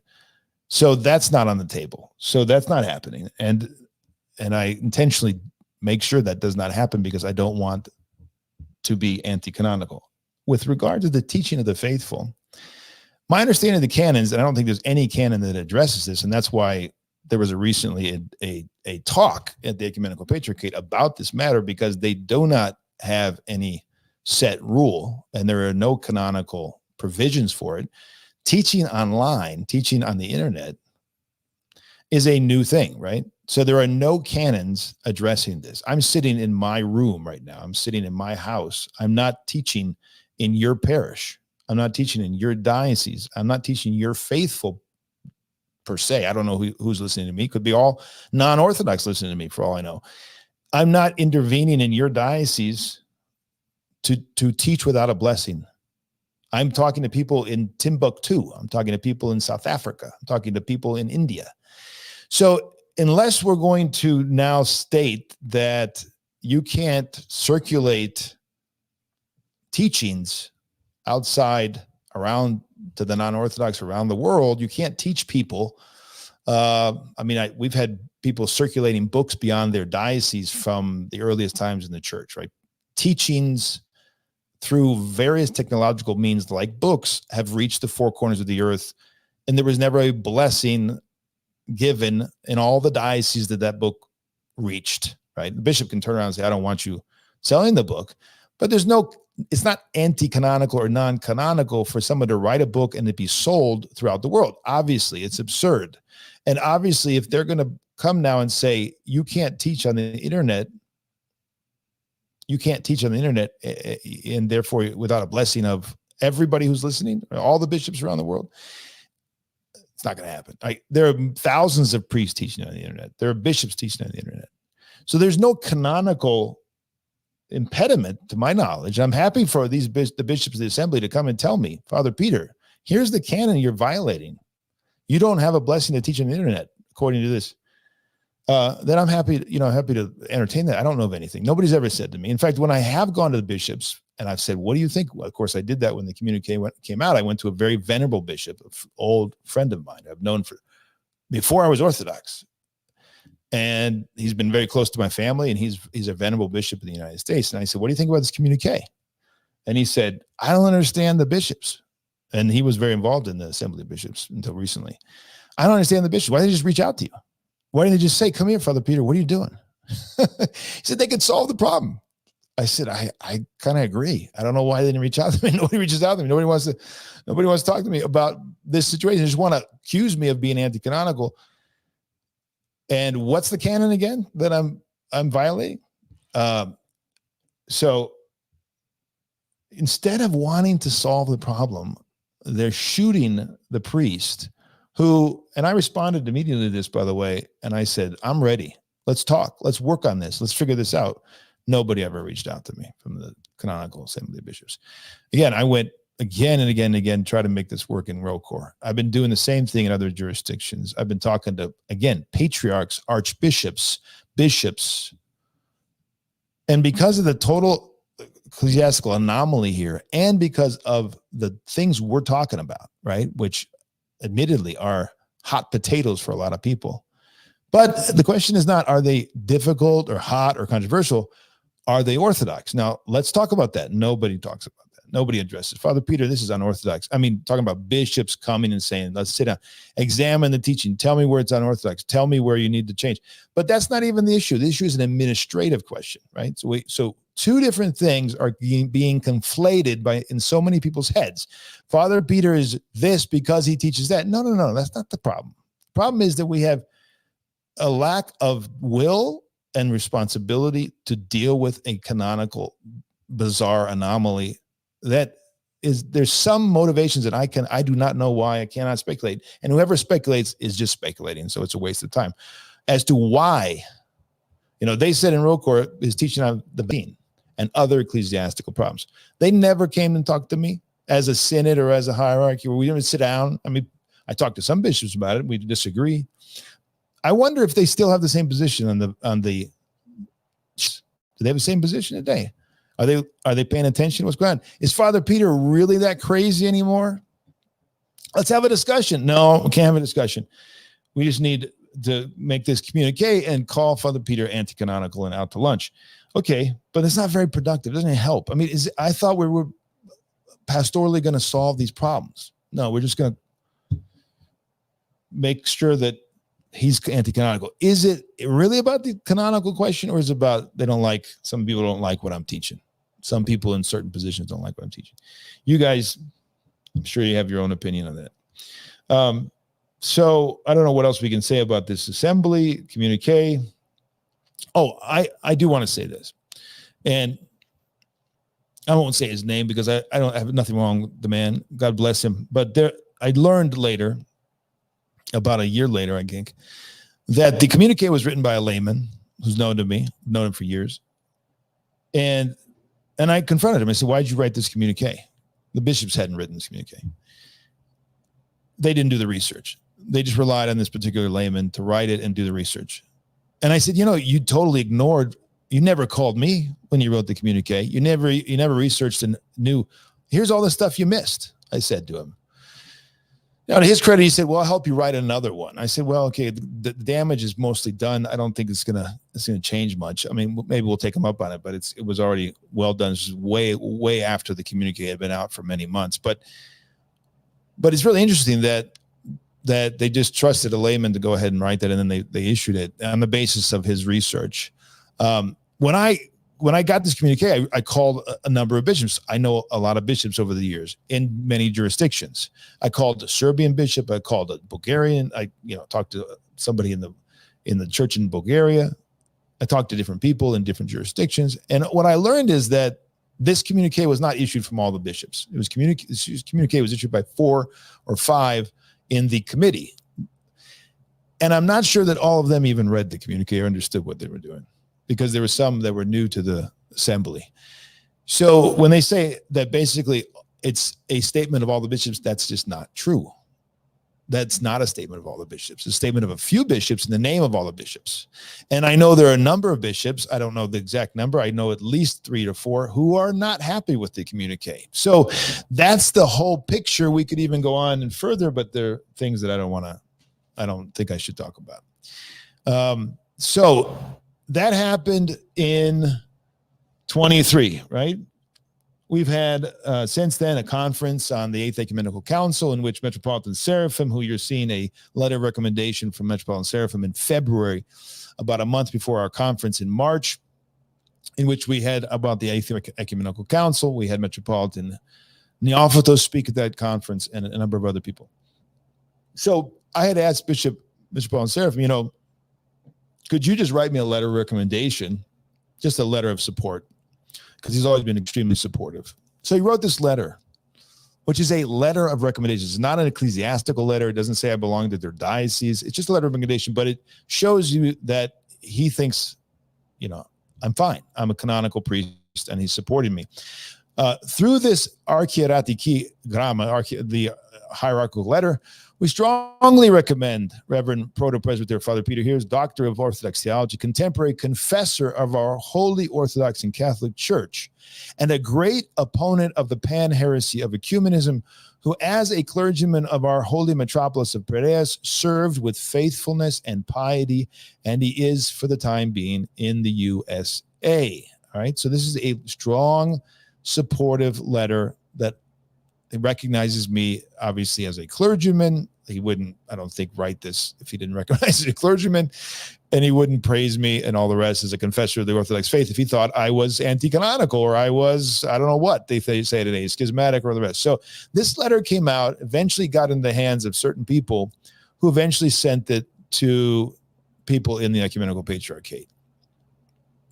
And in June, very early in June of 2024, that's just a few months ago, I heard from a metropolitan on the Holy Synod of the Church of Greece that Patriarch Bartholomew wrote a letter to the Holy Synod of Greece about me. He also wrote to Metropolitan Seraphim. And in this letter, he accuses Metropolitan Seraphim of intervening in the diocese of the Archdiocese of America, in the Greek Archdiocese of America, anti-canonically because of this letter of recommendation. This letter of recommendation, supposedly, or maybe him speaking at the conference, I'm not sure, was meddling in the Archdiocese of America. I'm not even going to comment on that. I think you can come to your own conclusion of whether you think that's a legitimate criticism. What I was told is that he accused me, the Patriarch of Constantinople, accused me of walling off, of ceasing commemoration of my bishop. Which of the three, which I've never done, did I cease commemoration of? I was told this by the person who received the letter in the Holy Synod of the Church of Greece, that this was written there. Now, you people say, well, Father Peter's gossiping. Okay, I'm gossiping. Just ignore it. But I was told firsthand, they read me the letter. Okay, so I don't think it's a lie, but it could be all just a big ruse. And so don't take it for whatever it's worth. But I was shocked, and I think it's true. That's why I'm telling you. I was shocked that I was accused of walling off when I have been stridently against the separation from the local churches, the undiscerning secession and cutting off of communion, not just from a heretical teaching bishop, but from all the Orthodox. And I've clearly never done that. I've never ceased commemoration of my bishop. So that's just a false accusation, which is baseless, right? I've not done that. Now, do I think theoretically it's possible? Of course, because the canons clearly say it's possible. And it's possible with certain presuppositions, not time to talk about that. But is it possible to cease commemoration of your own bishop if he teaches heresy? Of course. Just read Canon 15. They praise the person who does it if the heresy's been teaching. So that's not a debate. The question is, how is it done? What does it mean? And so a lot of the discussions, and it's been abused. Okay. But I've never done that. And now I'm being accused by the Ecumenical Patriarch of doing it. I've never done it. Not only that, but I was told, and God forbid, I hope this is a big mistake. I hope this never happened. But I was told that the letter said that I had marital problems. And when I read that, I just kind of burst out laughing as I'm telling my wife, this is what I was just told by a metropolitan in the Church of Greece. And we just started laughing. We're like, well, I guess that means we're doing something right. I don't know what to say at this point. It's something so ridiculous and tragic that this is where we're at. That we can't sit down and solve an administrative problem in the Orthodox Church. And not only are we going to do that, we're going to accuse the person. We're not going to call them and talk to them. We're just going to accuse them of the strangest things that never happened and marital problems, as if anybody could know that in the Ecumenical Patriarchate. It's just unbelievable. I hope it's not true, but I have no reason to believe that this bishop who was telling me, here's what they're saying in the letter, is a liar. So I'm telling you all this because there's so much lies and misinformation on the internet about my situation and what we've been doing and what people are saying. And it's not profitable for me to continue to be silent about this. It doesn't help anybody. It confuses people. It's just the devil stirring up Orthodox Christians against Orthodox Christians. We want a resolution. I want a resolution. I never asked for it. I never wanted it.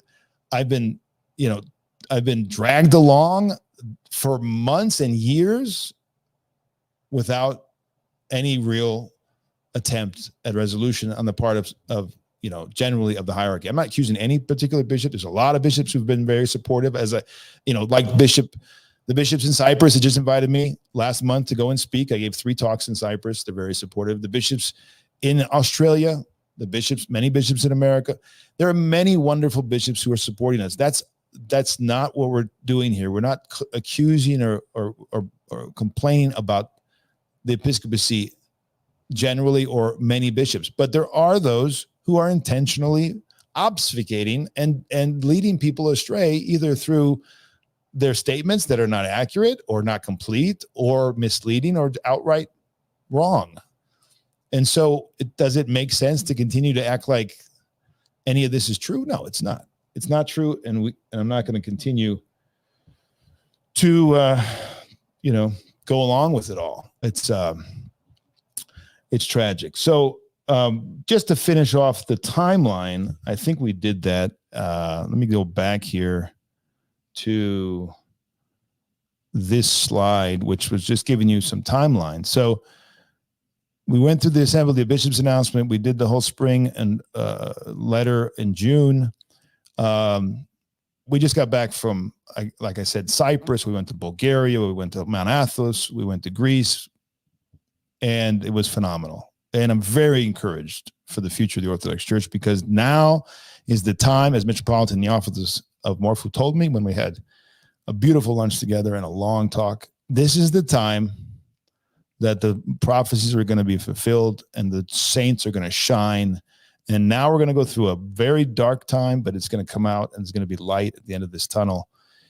And so I'm not at all worried. I'm not sad. And all this happened because God willed it. It was God's providence that he allowed this. So we can open it up. If you want to open up the chat in YouTube and you want to open up for questions, if people have questions, I'm happy to answer whatever questions we can get to.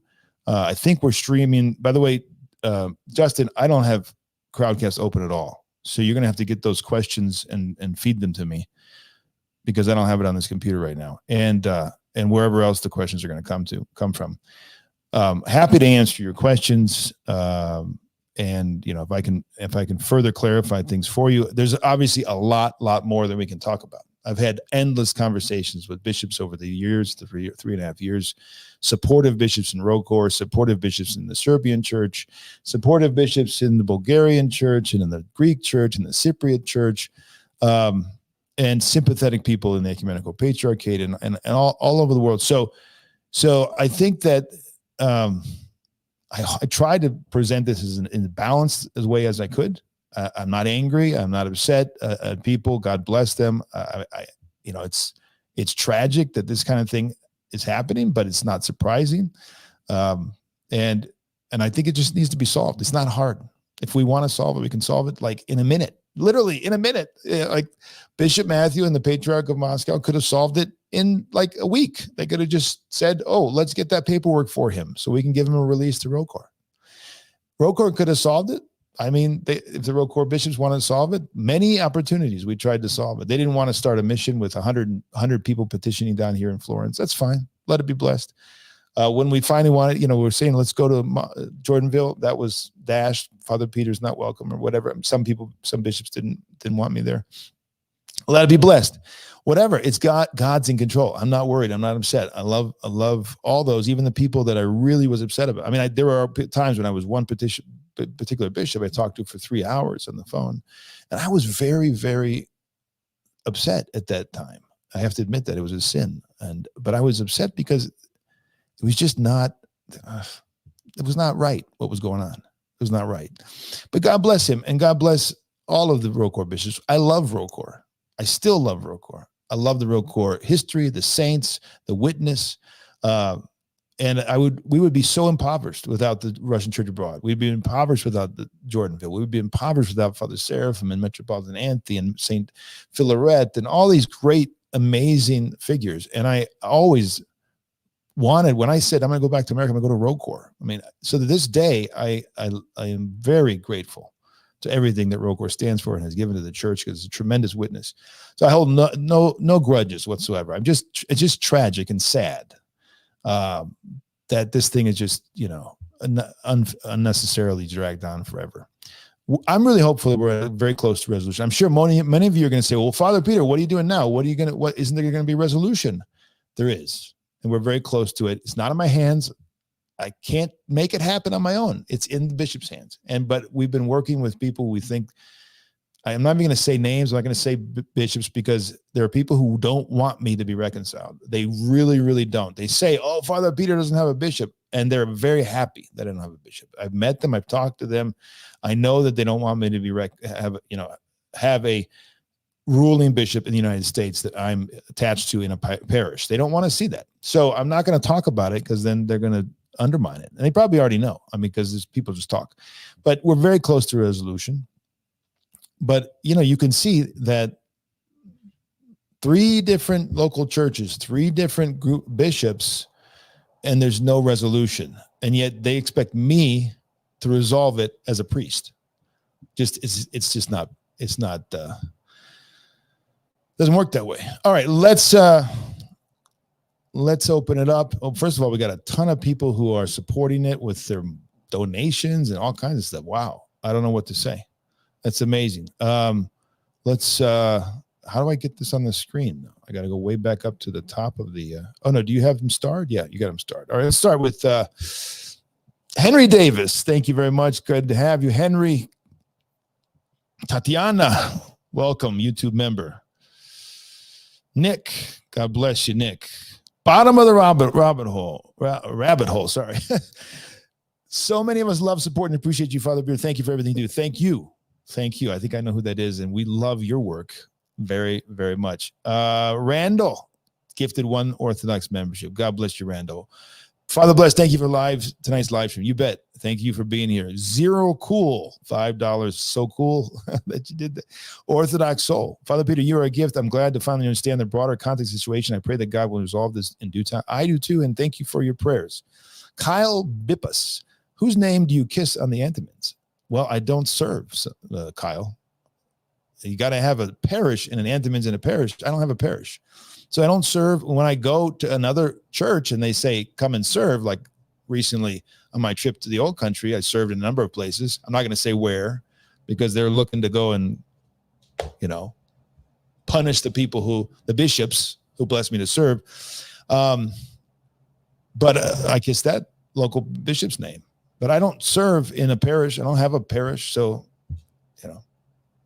it's not an issue. That's why I'm not anti-canonical, right? Because I'm not doing that.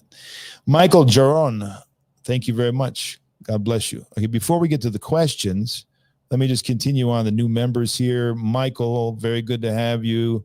Pope Biscuit, good you joined us. Alexandra, God bless you. Wow, this is amazing. I never see so many. Dingbat Gold Farm, God bless you. Welcome, Christian Dave, good to have you. Thank you for joining. Miguel Estrada, very nice. Christian says, Father bless you, the man. Fight the good fight with love. They hate you because they ain't you. Christian Dave. That's very kind of you, Christian. What is going to happen here in America? All right, we'll get to that. Let me come back to that. Oh, let me just answer it now. James, what is going to happen to America? You mean with the prophecies? I think that's what you must mean, right? You're not talking about my ecclesiastical situation. It's going to be rough. It's going to be rough. That's what the prophecies say. I don't know. I'm not a prophet. Right? I don't know what to tell you. Father Peter doesn't have anything to tell you, but I'll tell you what Metropolitan Theophilus says, what St. Basil, or I shouldn't say saint, he's a very holy elder of Capsucalivia, Elder Basil says. They say America is going to have a very difficult time of it. And there's going to be destruction. There's going to be a breaking up of America. There's going to be natural disasters in America. And all of this is going to come because there's no repentance. That's the key. There's no repentance. There's no acknowledgement. There's no fear of God. We have antichrist and very luciferic people running the United States right now. And so what do we expect, right? What do we expect? And then we have ecclesiastical leaders who are basically doing the bidding of these people. I'm not just talking about Orthodox. I'm talking about all kinds of people who, call themselves Christians and lead Christians. And they're basically doing the bidding of a lot of these very sick people. So America is going to have the pedagogy that comes to those who refuse to repent, right? Which is very difficult. It's a very difficult thing. So I think we all need to prepare immediately, spiritually, like we every day, right? Repent every day, pray every day, fast every day, go to church as much as possible. This is urgent always, but even more so now because of the impending fulfillment of these prophecies, which, again, I'm just telling you what Metropolitan officers told me and has told everybody for a long time. For an example, you don't have to listen. No, you don't have to believe Metropolitan officers. You can keep going. It's all right. Everybody's free. Saka says, trying to show a small support here. Thank you, Saka. That's really great. I love it and love you. God bless you. Lord, thou knowest, have mercy. Amen. Amen. That's what we need. Mercy. God's mercy. Thank you, Father Peter. You're one of the biggest reasons I came to Orthodoxy. Love you and we'll be praying for us. Make me cry now, Jordan. What are you doing? That's crazy. For $50, I'm going to cry in front of you. Like a grown man shouldn't cry. God bless you. Michael, God bless you. Good to see you here. Orthodoxy is truth. Thank you. Thank you so much. May it be it is, everything God allows is for our salvation. So thank you very much. Glory to God. Super sticker Caesar coming through as always. God bless you, Caesar. Wow, this is pretty amazing. Me and Elias are praying for you and have benefited mightily from your work. We pray we can see you soon. Let it be blessed. Boomer Grandma. And thank you very much. Angie, God bless you, Angie. The Western ethos, Proverb 18:13. People answering before knowing the truth is what the enemy is counting on to cause trouble. I'm glad Father Peter has been available to regularly bless us with the persistent truth and just himself. God bless you, Angie. What a great gift. You're really, really gracious. Father, why does Royal Court have Slavonic service and not English? Actually, Christian, the good news is they got tons of English missions around the world. I was just in Houston, went and visited my good friend and beautiful human being, Father John Whiteford. Just spent an hour or so at his church, got to see his beautiful church. And he's doing a great, amazing English mission in Houston. It's bursting at the seams. They got to build a new church. There's tons of missions like that in Royal Court. So I think maybe you're just not in a place where there's an English mission nearby. Huh? But they do have Slavonic. They're very committed to that because it's part and parcel of so much of their heritage and identity. And for those Russians who are coming over now or recently and all those old Russians, they love the Church Slavonic so much. So let's be, we can say that we think it's a problem because we're in a mission field. We need to do it in English. That's, everybody knows that. So we don't have to say that. Everybody knows that. And there's a lot to learn, even if you don't understand. Watch that interview I did with the spiritual children of Father Seraphim Rose 3 months ago. Go to our YouTube, watch that, because Father Seraphim gives some phenomenal advice to his spiritual daughter, who we were interviewing. When she was going to the Holy Virgin Cathedral back in the 60s, there was no English whatsoever, right? And she was there and she was going deeper and praying, and Father Seraphim was counseling her. I think you should listen to what he has to say there.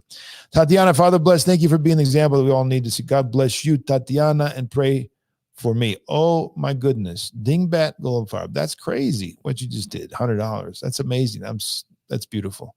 I'm so sorry to hear these struggles. You already know that you have much support and love here in Florence. God bless you, Dingbat. Father bless, thank you for your honesty and for your forthright explanation of the situation, and more importantly, your explanation of Orthodoxy. By your prayers, keep us so we don't go off the trails. We need your prayers. I hope everything goes as you wish, but if they sent you to Brazil, I would be okay with it. Fabio, my old friend, we went to Mount Athos together, Fabio and I. Unforgettable. God bless you, Fabio, and stay the narrow path. Don't go crazy down there, because there's a lot of craziness going down in Brazil. Go the royal path. Don't go off. Father, do you believe that your enlightened views on the code scam and the therapies have frightened certain hierarchs and caused these difficulties? I don't know who's doing what. I don't know their hearts. I don't know what they're thinking. Do I believe it? No, I know it because it's obvious from a lot of the actions that were taken that was really problematic for a lot of people in the hierarchy and in other places. Like they didn't want to go there. It meant a lot of hardship. And so I was a thorn in their side when I was telling people that we shouldn't close churches, we shouldn't use multiple spoons, all the stuff that we were saying is not consistent with the Orthodox tradition. I was seen as a troublemaker, somebody who's stirring up a lot of trouble pastorally for them. I understand that. That was never my intention. It was to encourage people to remain faithful. And I want to say this because I want to reach, it's all, to all of our OCA priests out there, all the OCA folks in the Diocese South especially. I was in Greece. It was March, April, May, June, July, in the first months of the insanity. I had no idea. Zero idea what was going on in any of the parishes, in like 99% of the parishes in the United States. All right. I'm in Greece. I'm in my little village. I'm in my little office there. And I'm calling it as I'm saying it. Calling as I'm saying it. And I'm getting people writing me, begging, for prayers because they're in this situation, that situation. And there were people going and they were upset. They were upset about the church being closed. They were angry. And they found me online. They heard a voice that they agreed with. They understood. They may give them consolation. Then they would go and quote me back to these priests. None of that was happening with my knowledge. I had zero knowledge of any of that. I was not encouraging people to bolt from parishes and make problems with parishes. I was saying, follow your conscience, stay as long as you can. I was telling people again and again throughout the whole thing, even if you have to go and stand in the narthex or the exonarthex or even in the door outside the window, do that. Don't leave, but be patient, but follow your conscience. I don't believe anybody should trample upon their conscience. I don't believe anybody, and especially in Orthodox Church, we would never pressure people like that, right? It's not right. So anyway, just wanted to say that because to this day, I think there's a number of clergy who think I was trying, I don't know, behind the scenes, trying to make trouble. I was never a part of my mission. Anyway, Miguel Estrada, thank you very much for your donation. Father, you had an immense impact on me becoming an inquirer, which I have been for nearly 2 years. I pray for you daily. That is so beautiful. Thank you so much. I pray my wife will join me in the Rocourt Church. Thank you for your teachings. God bless you. And I pray as well, Miguel. God bless you. Nick, Father Peter, your sharing of Orthodox teaching has been essential to my turning away from the heathen lifestyle towards Orthodoxy. Nick, that's phenomenal. Say a prayer for me, Nick, because everybody's prayers, if it's given up with pain of heart, are really impactful. They matter for everybody they're praying for. Your blessing. We love you, and you have helped us beyond belief with your pastoral guidance for the years. Thank you very much, Justin. God bless you. I appreciate it. Orthodox Family Life is a YouTube member. God bless you, Orthodox Family. John Garwood. Nice. Thank you so much, John. That's phenomenal. Love your image of Elder Ephraim. Your blessing, Father Peter. May God and his most pure mother give you strength. That's phenomenal. Thank you very much. Jessica Domer, $5. Thank you, Jessica. Wow, what is this? This is insane. Your blessing. No question for me tonight, Father. Though through the prayers of St. Peter and all the saints, God will bless you. Don't give up. Thank you, Orthodox Phronesis. So beautiful. The Overland Adventures of Zak Novosad. Thank you for your donation. God bless you. Again, another donation. Thank you. Has Metropolitan Tikhon commented on this at all? I have never heard anything to my knowledge from Metropolitan Tikhon about this to me. I've heard him say through third parties, but, I'm not going to talk about that. I publicly have never heard anything. Dear Father Peter, it's simple. You warned us against the evil. Welcome to the New World Disorder. We know who they follow. Lord have mercy. We love you, Kiriki and Michael. Thank you, Kiriki and Michael. God bless you. Please give me, Father, I fell for what the slander has said. I truly love you, and for the sake of Christ, may God bless and protect you. God bless you, David. Thank you very much. Mike Lacey, thank you so much for your donation. Father, you're a water in the desert to those Orthodox who live far from an Orthodox church. May you always have the strength to match your courage and integrity by your prayers, Mike. Father, bless. Thank you for always speaking the truth, Mary of Mary Egypt. Thank you very much, Mary. Man, this is just going on. Is this going to end? Amazing. We pray for you always and thank God for your work with love from Christina T and CA. Thank you so much, Christina. And finally, Father Heers, this is Frankie D. Thank you for your donation, Frankie. Father Heers, I'm struggling with God. I can understand a God who does not intervene in my life, but I can't understand a God who does not yet says that he loves me and knows the hair on my head. Okay. So you're saying, well, you're going to have to write me, Frankie, because I'm not really sure what you're referring to. I can say this generally. God is intervening in your life. He's intervening in all of our lives.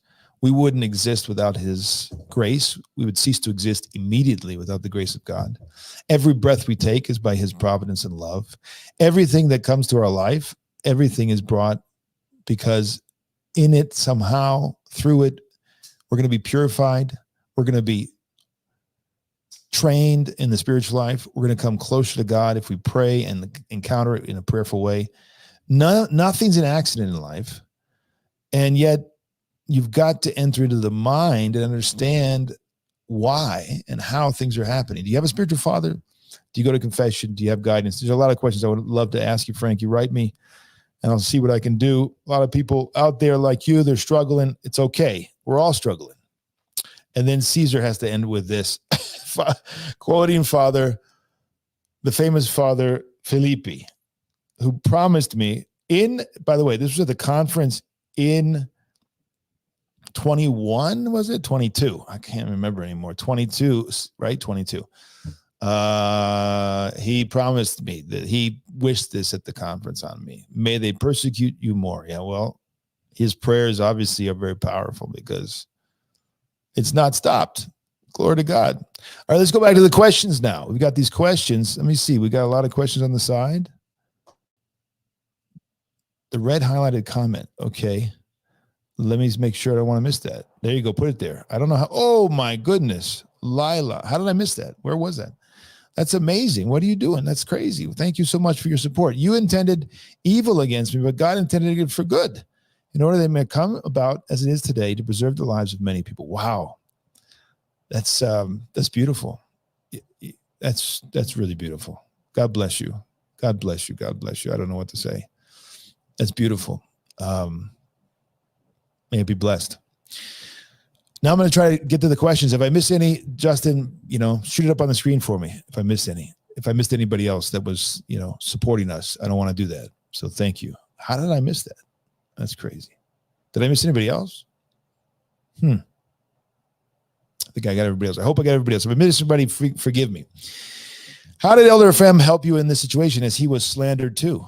Well, his example was, and all the saints. St. John was slandered. St. Nicodemus was slandered. I mean, I'm not a saint by any stretch. I'm just a donkey who ends up saying things that people apparently don't like very much. So then they don't like to hear that. But Elder Ephraim is an example personally, through his clairvoyant teachings and support and guidance for me. He had over the years, he had guided us. And then I told you about that prophetic words to us. And I don't think I really recounted it well. Presbytero does it much better. But his example of extreme love and patience, at the end of his life, he talked about this years ago. I was told by some abbesses that he talked about it decades ago, that wait till you see at the end of my life the temptation I'm going to have. It's going to be, beyond anything that I've suffered so far. And then at the end of his life, he had tremendous temptations from within, from people near him. And he had to be extremely patient and prayerful and suffered. And that's very common in the lives of the saints. It's very common in the lives of the saints. St. John of Shanghai, San Francisco, of course, was persecuted by bishops who I really was surprised recently. I learned who they were. I never knew who they were. And I was shocked because a couple of them were really faithful confessors of the faith, and yet they were persecuting St. John. So, I think that's instructive because there's some good people who have not helped me, but doesn't mean they're not good. Maybe they just didn't see things right. I don't know. But there's so many examples of this in the lives of the saints. I don't think I've really suffered at all compared to them. I mean, nothing. So we're just getting started. What does this all mean for you going forward? How does this get righted? That's a great question, John. Well, as I said toward the end of the talk, excuse me, we been waiting for 2 years. I mean, literally 2 years now. We've been waiting for a particular situation to resolve itself, which has nothing to do with me whatsoever. But it has to be resolved before my situation can be resolved in a particular case that we're looking at, right? So, and we've knocked on a number of doors. They haven't been open. And that's just not how God works. Like you can't make, you knock on doors, you wait. Like you don't just go plowing through, right? You don't go plowing through with your will. I'm gonna get this thing done because just it has to be done. No, you go, you pray, you write, you ask, you visit, right? And I just did this last month. I went and sat down with somebody who could solve this problem if he wanted to. I'm sure he wants to on one level, but it's not God's will. And so he prays about it and he says, it's not God's will. You got to wait. Right. And I say, okay, let it be blessed. This has happened again and again and again. And I've come to the point where I say, it's not God's will. This is what God wants. I don't know what to do. I've humanly tried to solve this again, and it's not getting solved. So there comes a point you just say, okay, let it be blessed. And I don't know what's going to happen. You know, I mean, I've been told by Athonite fathers that it's possible for certain people in the church who will have no qualms because they're not following Christ for the most part, right? And the canons, that they would try to get, Father Peter out of the way, even if it meant that they were doing some things that were totally uncanonical.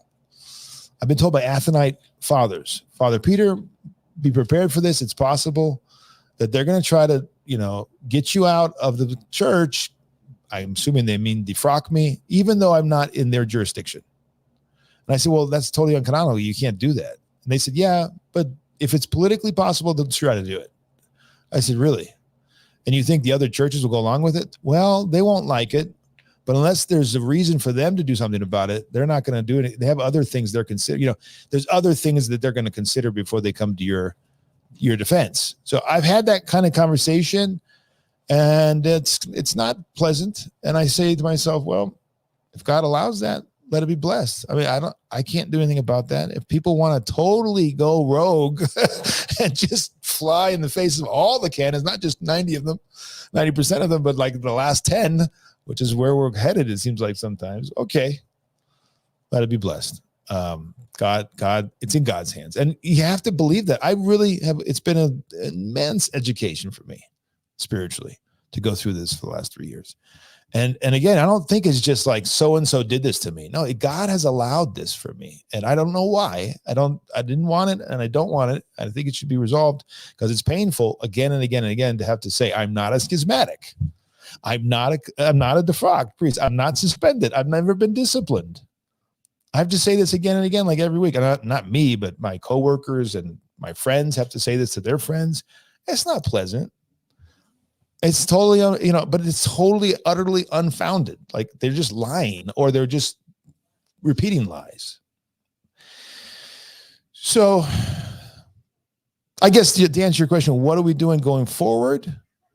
It is to pray and to continue, but to wait on God. That's what I'm doing. All right, let's see what else we got. Father Peter, please set up a petition as well as email addresses we can all send to with our own modifications if needed. Okay, Nick, I'll send that over to the team and we'll talk about how that might happen. What are you thinking exactly? What a petition? Oh, like a petition in favor of Father Peter. Okay. I mean, that would be, I guess I would do it for you. Like you want to express your love. I think that's a great thing. Anytime people want to express their love, it's a good thing. Do I think that's going to matter much? No. I mean, not like make things different, but it'll matter. No, it'll matter. I shouldn't say it's not going to matter. It'll matter a lot because it's a loving thing to do. But will it make the role, like the wheels turn for ecclesiastical justice? No, I don't think so. Unfortunately, it's all right. We can still do it.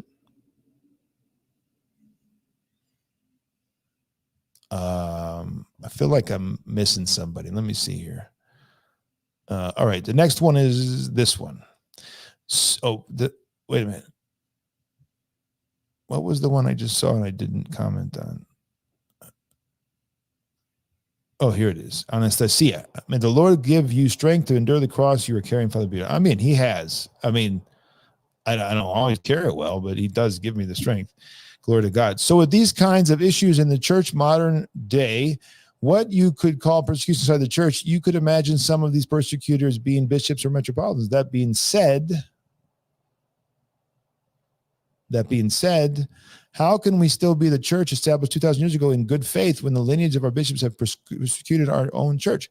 This is par for the course, Michael. Read church history. 4th century, golden age of the church. Most bishops were Arians. We don't have nearly as bad bishops as we did in the 4th century. The few were the saints, the few were the confessors, the few were the stalwarts, right? And it's very instructive to read church history in the 4th century. We have these great lights of the church. We celebrate it as the golden age of the church, but the majority of bishops were compromised or compromising and going back and forth because of the emperor, because of this. They had Arian emperors, they had pagan emperor. And so this is just the way it's always been, really. I mean, maybe not, it's ebbs and flows. We have periods where there's not super big temptations, so we don't have a lot of compromise, but it's not something totally unknown to the history of the church. Maybe it's far worse today because we also have secularization today, right? We have a tremendous worldliness at the base. That's what's, I think, tragic in our day. And that's what a lot of the zealots on the right don't consider enough. That a lot of the problems that they're fighting, that they kind of lump in with ecumenism, actually are not about compromises of dogmatic truth. They're about the secularization, which affects everybody. And it's not a reason to separate. I'm getting off on a tangent, but my point is that that's different. And we got to recognize it. That's different. Now, has there always been secularization? Of course, the spirit of Antichrist has been with us from the beginning. To this degree in the world, and when we're going closer and closer to the end of the world, no. And the fact that we have, tremendous apostasy is to be expected as we go closer to the end of the world, right? So, but that does change the dynamic. But it's not surprising that we have bishops like this. In every age, there are a few who keep the faith. I mean, the age of St. Mark of Ephesus, he was Atlas, they called him, right? He lifted the whole church on his shoulders. Most compromised, right? Most compromised. So that doesn't affect the church being the church. The numbers are not, all God needs is one, right? One, and he's got a majority. So I would not look at that and then at all like it's a kind of a rational, logical deduction, which does not stand with God's providence. God's not like that. Nick says, it sounds like politics that mirrors conservative speakers, doctors who are against things. Does that suggest the Orthodox Church is rather liberal, like society at large? No. I mean, maybe in America, certainly we have more of this. Absolutely. Because of the American reality, we have more Orthodox Christians who are infected with the disease of the leftists and the liberals and the secularism and worldliness, certainly in America. But the Orthodox Church is not limited to, or even really, I mean, I hate to break it to all of our American bishops and priests and theologians. Nobody pays attention to us over in Greece and Russia and Serbia and Romania, like very little. Unless you're a liberal post-patristic theologian in Volos or something, nobody really cares what's going on in Fordham.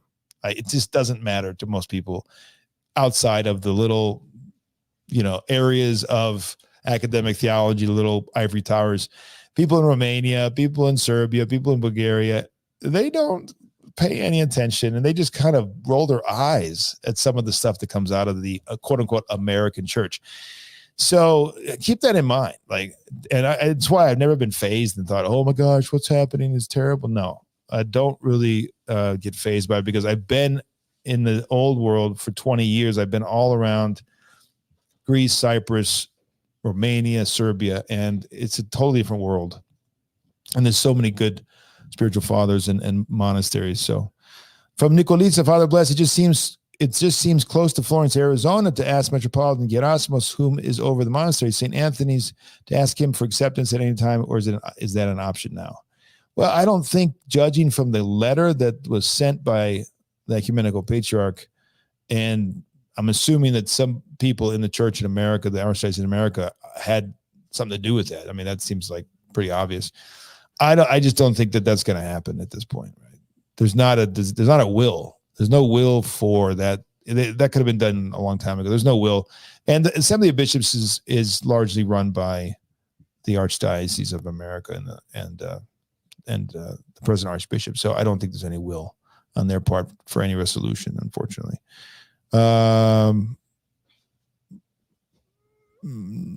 So with them denying you EPMP, does it not show how church leaders are contaminated if all this was because of actually standing up and teaching truth during the COOF? I'll leave that you to determine that. I think it's speculation that, and we can just generalize and we can talk about, leaders, but every priest and every bishop is different, and there's different reasons why they did what they did. And so it's speculation that I don't know if it's that profitable, but there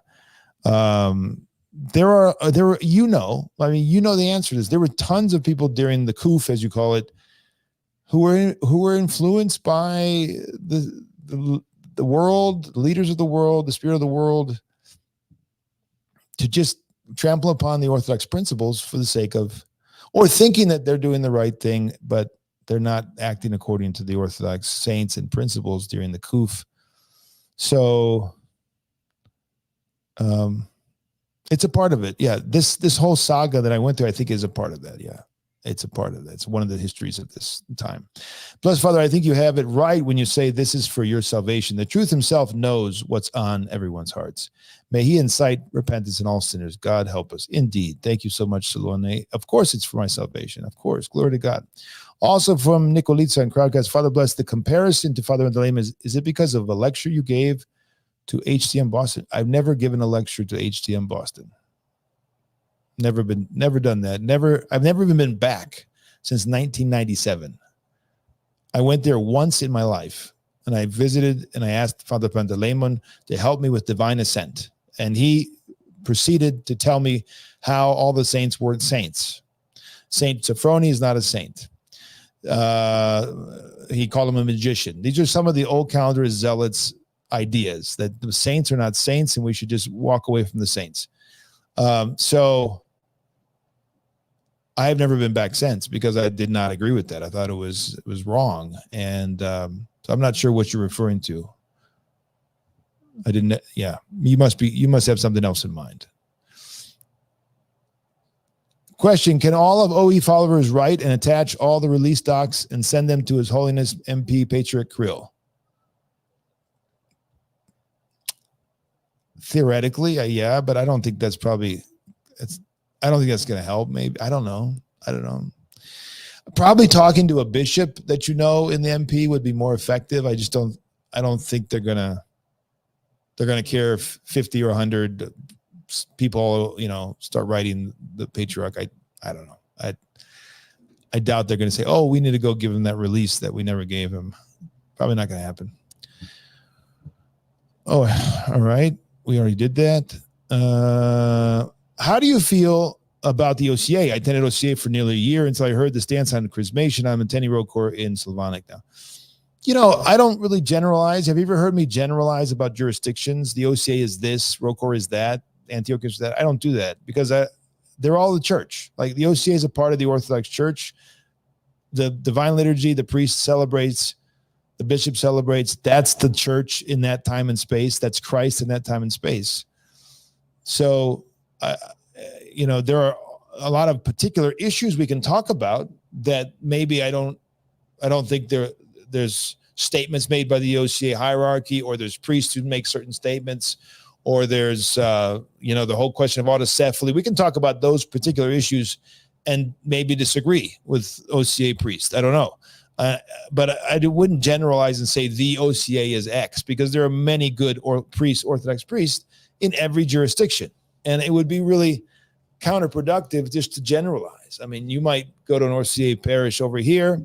The priest is a real traditional, loving struggler. You might go to another one where they're following the Fortumites and they're innovating and all kinds of stuff. They're both a part of the same jurisdiction. Why generalize, right? It doesn't make it. It's not going to. So it really depends. And I think the most important thing is just to find a faithful priest today. Find a faithful priest who's struggling, and follow the saints. Doesn't matter what jurisdiction. I don't know. That's a good question. Maybe you can ask them and they'll tell me. Do you have some inside information? That would be great. Silouan, blessed Father, it seems traditional priests are often attacked and persecuted as a convenient way to indirectly dismiss adherence to the teachings of the fathers. Do you believe that to be the case? I think that you can see that pretty regularly throughout the history of the church. If somebody's a faithful priest, and when you say traditional, I think you mean he's faithfully following and struggling to follow the church fathers and the saints, and he's trying to be, keep the holy tradition, right? Follow tradition. So they're always persecuted. It's like the way it is. It's always been the case. Look at somebody like Father Daniel Sisoyev. He was not loved by everybody in Russia before he was martyred by the Muslim, right? There are people that don't like him and his teachings and what he was doing. He was controversial. Elder Ephraim, there was times in the 2000s, 1990s really, where he had tremendous opposition. He had people trying to kill him. You'll see when the life comes out. They tried to assassinate him. You had people who were totally opposed to his work, his monasteries. They were young men who wanted to become monks with Elder Ephraim. Their parents lost it. They attacked him. They went after him. They slandered him. In Phoenix, there was a TV news place that went after the monastery and started doing like exposés on the monastery. I mean, it's just the way it is. Like if you Saint Paul says it, all who desire to live righteously in Jesus Christ will suffer persecution. So it's a part and parcel of being an Orthodox Christian. All right, Silouan. All right, we've answered Silouan. Let's keep going. Father Peter, I'm fairly young and essentially am trying to consider between going to Greece and trying to spend a fair bit of time on the Holy Mountain. God willing, staying for a time at a monastery and working on trying to become established with a good job here in the States. I'm single, I'm 18, no real responsibilities, unsure if marriage or monastic is right for me. This is the time for you to go to Greece, to go to the Holy Mountain and spend time. This is the time, and you will be benefited for the rest of your life, whether you become a monk or not. Pray to the Mother of God. I'll tell you what Bishop Basil told me, Bishop Basil Essie of the Antioch Diocese, back in 1997. Pray to the Mother of God. She will open the door for you. And it immediately happened. I mean, within weeks, I had my ticket for Greece. Pray to the Mother of God. She will open the door. Go to Mount Athos. Don't have a return ticket initially. Go and spend time. You don't have to go to become a monk. You can go as a layman and you can spend time. Go and travel around all the monasteries. Walk the Holy Mountain. If you don't have that responsibility, don't wait, because if you do have the responsibility, I'm just telling you generally, you got to get a blessing from your spiritual father, of course. You got to talk to your mother. I'm just telling you as a general rule what I would suggest to young men, if they get the blessing, to do this. It's the time, maybe not 18, maybe 20, it doesn't matter, but it's the time to go and spend time. And then you say, I'm not for monasticism, but you have been spiritually benefited to see those strugglers, right? You saw those strugglers. It's a great benefit to your soul. Do you have any advice for me on this? I'm trying to get range of opinions. Okay, yeah. So that was a continuation of that question. I think I answered you. And I think that you need a blessing from your spiritual father and your mother and father if you're underage. But if they're blessed, then you should go. Blessed Father, have you tried to discuss this directly with Metropolitan Nicholas in person? Yes, I visited him and talked to him, and we've corresponded, and he's talked many times to other bishops. And yeah, I mean, not recently. As I told you back basically in the end of 22, when he issued that announcement, I was told basically, forget about it. There's no hope. And that was by other bishops. So, I don't know. I'll talk to him in a heartbeat, but I'm not going to bother him if he's made his decision. George says, can we laymen help you somehow, like writing to our bishops? Yeah, I mean, you can always help. You can help by just defending the work we do and telling people the truth about my ecclesiastical situation and saying that it's a shame that this is a scandal. It's a scandal for people around the world and around the Orthodox world that this is going on. Not surprising, but it is terrible that there's this anomaly. And so if you want to write your bishop, you're free to do that. I'm not telling people to write their bishops, but it's up to you. And just to say, I think, your grace, it would be really good if this came to an end and And if you could help in any way, do it. Please pray for Father Peter. That's all I would do. You don't need to do like activism. We don't do activism in the Orthodox Church. We're not activists, and I mean that in the bad way, like the annoying worldly way, right? Are we active? Yes. Are we struggling? Yes. Do we do activism like the world? No. So, write a nice, cordial, beautiful letter and ask him to pray, and then pray yourself. God bless you, Father, on the narrow route. David from Tbilisi. God bless you, David. Love talking to you a while back.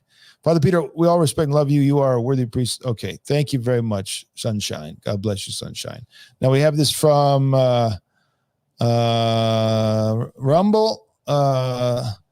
You should release that 3-hour phone call you recorded in December.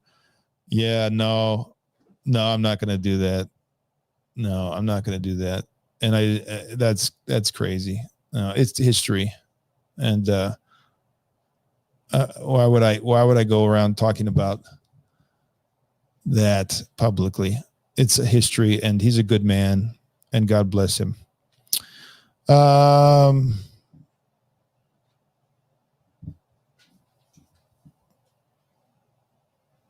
Do we have any more questions?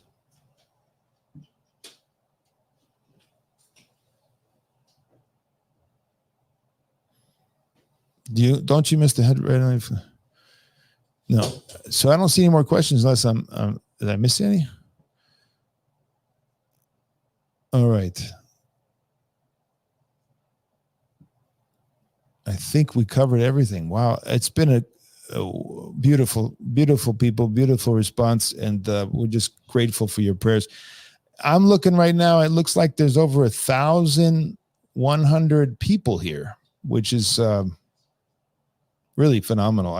We never had such a live stream like this. 1,100 people. I hope you're all coming. I'm sure you are. And I encourage anybody who's not, because if you're not coming for that reason, then I think you should. And that is because you're really concerned and you want to pray and support the resolution. And you're not coming to dig up whatever you think might be evidence to, get that terrible priest. That would be a tragedy. Because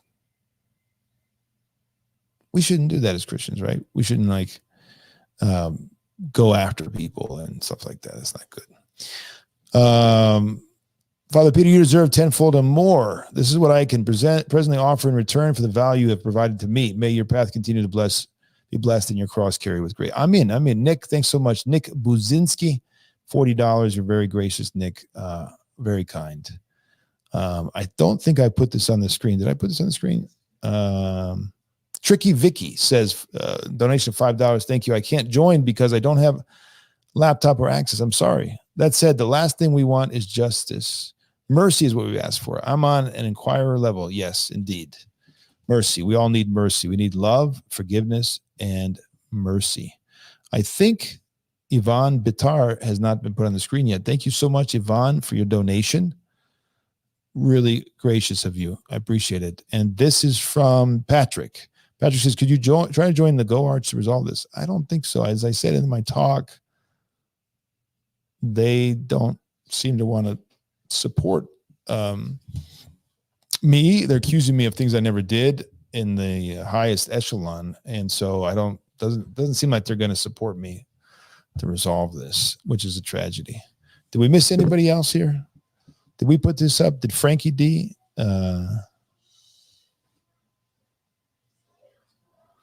I don't think we did. Did we do this? I even think I don't want to be a Christian because I see this as weakness.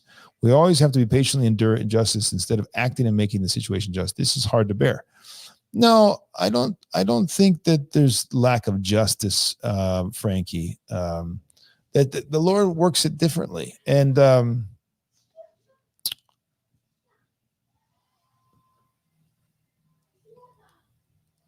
on the other hand, I will say this, St. Paisius, read St. Paisius about this whole question. He's got a tremendous amount of beautiful material on the question of justice in this world. People who want justice in this world have yet to understand how, the crucifixion itself shows us what injustice ends up being, right? It's a path to our salvation. The Lord was crucified for us. The apostles were martyred. There's tens and thousands of martyrs and confessors. None of that is seen as weakness. It's just not. It's a strength. This is the great strength of the church. I love the story. I've told it many times. I'll tell it again, of Saint Sophronius. He comes off the Holy Mountain. He goes to Paris in 1940s, early 50s. And I'm not sure the date, but he meets all these Russians, and they're all crying about the fate of the church in Russia. And they're saying, Yerunda, why did God abandon us? Why is there, this is injustice to us, and then the church has been decimated. And truly, the church had been decimated in so many ways in Russia. And he says, no, you don't understand. You don't understand. This is the time the church shines, because this is the work of the church. What's the work of the church? To produce saints, to send people into paradise, into heaven. And this is, now we have a whole host of martyrs and confessors and in Russia who are in heaven interceding for us. The church has done its job, right? That's the message of the saints and the Lord again and again throughout history. And it's so true. It's so true. I don't think, Frankie, you should look for that. It's not weakness. The strength is with the martyrs and confessors. That's the true strong ones by the grace of God. I don't want to miss any of these, so I might repeat putting these on the screen because I don't want to miss anybody. Aaron says, Father bless, may St. Athanasius intercede for you if you experience persecution. I mean, your work has been immensely helpful to me personally. Thank you. Thank you, Aaron, and God bless you. Again, it's God's will, God's blessing, and of course, we want to resolve it, but since he allows it, we glorify him. Tricky Vicky says, how do I become a member of the channel? I count everything as God's will. My suffering is a blessing, and I count myself favored because of it. I started watching you because of a video questioning you. Well, there you go. So God uses all things for those who love him and are seeking him and desiring to be with him. So Tricky Vicky, you just kind of answered David in a way. Was it David? Who was the Frank? Tricky Vicky came at the right time and answered Frank. Frank, look at that. So my people were questioning me. She started watching in us. She's been benefited by the channel. God uses everything. Thank you so much, Tricky. And how do you become a member? I think it's real simple, isn't it? Justin, you just kind of hit the member button underneath the YouTube, or you go over to Orthodox Ethos and sign up, or you go over to our Patreon page and sign up, Orthodox Ethos on Patreon, which is, I think, Father Peter Heers, Patreon/Father Peter Heers. Or, yeah, those are the three main ones. We also have Instagram, but it's very limited. I think what you want is the videos and the catechism. So either orthodoxethos.com, sign up there. I think it's $5 a month. You support the work, or here on YouTube if you want to support the work. Yeah, there were more here that I have not seen. So let me make sure I don't miss any. Frankie, thanks for the donation again. How are you so patient being persecuted? I'm angered on your behalf. I want to take up my sword and say, look how zealous I am for the Lord. Yeah. So this is kind of the same question that Frank had below. We've kind of already answered it. But look, I've been through all kinds of stages of this 3.5 year saga. I get angry. I get frustrated. I'm a sinful donkey, so it's not that I'm super patient, but I've learned to live with it, and it's good. It's good for you. And I hope I become more patient, not less. That's the goal. Jamil, I thank you for all that you do. We love you. Thank you. We love you, Jamil. I'm so glad that we've helped. I pray we've helped. George, Lord have mercy. Indeed, Lord have mercy. I really hope I'm not missing anybody here, because when you donate, I mean, you're sacrificing. I don't want to make sure I don't miss anybody. Thank you, Father Peter, for your work and your perseverance despite these obstacles. May God grant thee many years. Thank you. Thank you, dumb, not vagrant. That's an interesting one. People have really interesting little tags. Piston Shock Model. There you go. Super sticker. Thank you very much, Piston. You always are here and so generous. Father James S. Father bless. Thank you for your guidance and blessings. I appreciate your spiritual struggle. I'm in. By your prayers, James. By your prayers. Thank you. Keep us in your prayers. Tabre. Thank you for all you do. First as a choir and now as a catechumen, your content has helped me on my journey to the church. I pray your situation will soon be rectified. I'm in. Well, pray God's will be done. But of course, I think that's God's will eventually. I just don't know. I don't know how soon. That's only God knows. Did we already put this on the screen? I don't remember. Small sacrifice. I don't remember if we did this. For hours of teaching, you have given so freely, hours and hours. I've heard. Thank you, Miguel. I'm so glad that you're coming back and it's been helpful for you. Thank you very much. I don't think we've seen these, right? It's just so many of them tonight. God bless you, Father. We love you. Mikhail. Thank you, Mikhail. How about this one? Jason, thank you, Father, for teaching us, encouraging us to pray and remain faithful when many of our bishops and priests close the doors on us and turn their backs on us in fear. God have mercy. Thank you, Jason, for your $50 donation. That's amazing. You guys are coming out. I mean, wow. Thank you so much for the work, the donation to the work. Frankie says, it seems like God is distant. I cry out to him because I witnessed injustice in my own life in the world, yet I do not see any changes. How come God won't help me, at least if not the world? There is a couple of things that we can talk about, Frankie. First of all, men are free, all right? So we talk about the world, generally speaking. Everyone is free to follow or not follow, right? Everyone is free to say no to Christ. But that decision, just like any other decision that we make, has consequences, right? It has implications. And the implications are that the meaning of our life is not attained, and we grow away, we fall away from that and become more and more confused, deluded, proud, blind, and there's consequences. And that's part of the pedagogy of God. He allows that so that hopefully, as St. Paul says somewhere in his epistles, that will wake them up, basically. I'm paraphrasing, and bring them back because they've been abandoned by the grace of God. So there's that aspect. And a lot of what's going on in the world today is because human beings have turned away from God and chosen the path, which is a path of pain and suffering, right?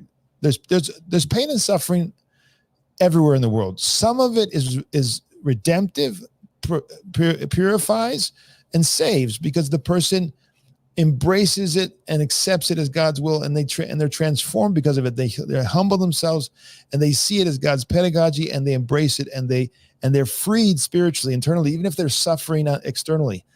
That's up to us and it depends on our disposition, right? If I turn away and I say I curse God or I blame God for everything and I walk away from it, that doesn't transform the pain and suffering into redemption, into enlightenment, into purification.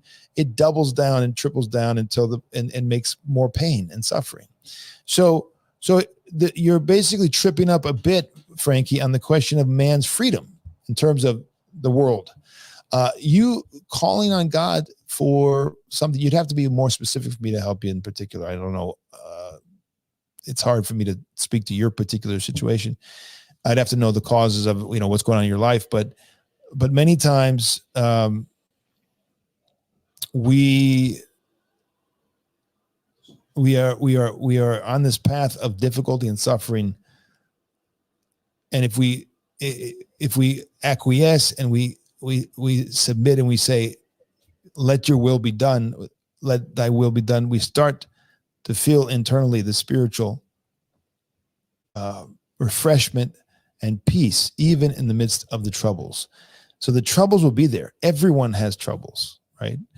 What kind of troubles? It's up to the pedagogue, the great pedagogue, to determine, but it's up to us to accept them. And half of your pain is because you want justice and you don't accept. You want human justice, you want worldly justice, and you don't accept God's providence, and He's allowing it for your salvation. So that's half of the suffering that you're having. But to speak more on it, I would need to know, I think, more of what you're going through. Stavrob1, $14. Thank you so much. God, may God reveal the solution and soon, all for His glory. Thank you very much. Amen. I think this is okay. We're back up to the top now with Caesar's thing. Love the Carpatho Russian Diocese. You've been a huge help in my catechism. Glory, love from the Carpatho Russian Diocese. That's phenomenal. Thank you very much, RK. I'm so glad that we can be helpful. Let's see if we do have more. Wow, it just never ends. It's amazing. Let me see where I left off here. I think we're here. And Pope Biscuit says, I hope you're coming to Huntsville next year. I look forward to seeing you if you are. We'd love to have you in Birmingham. Didi, thank you so much. That would be wonderful. We are talking about doing a conference on the Ninth Ecumenical Council, and I loved being at that retreat center in Huntsville. That was phenomenal. So we may be back. God bless you, Father. I hope this leads to your salvation, but remember, it could be worse. Thank God you're not being jailed or forcibly shaved for your faith. Hey, I totally agree with you, Boast of Nicaea, and thanks for the donation. I think you're right. I hope you're coming back. Okay, you already said that, but you gave a donation too. Thank you very much, Pope Biscuit. What are the women's roles in the church? Are women allowed to read the gospel during divine liturgy? Only the priest or deacon is allowed to read the gospel. So obviously that's not going to include women. They're not made priests and deacons.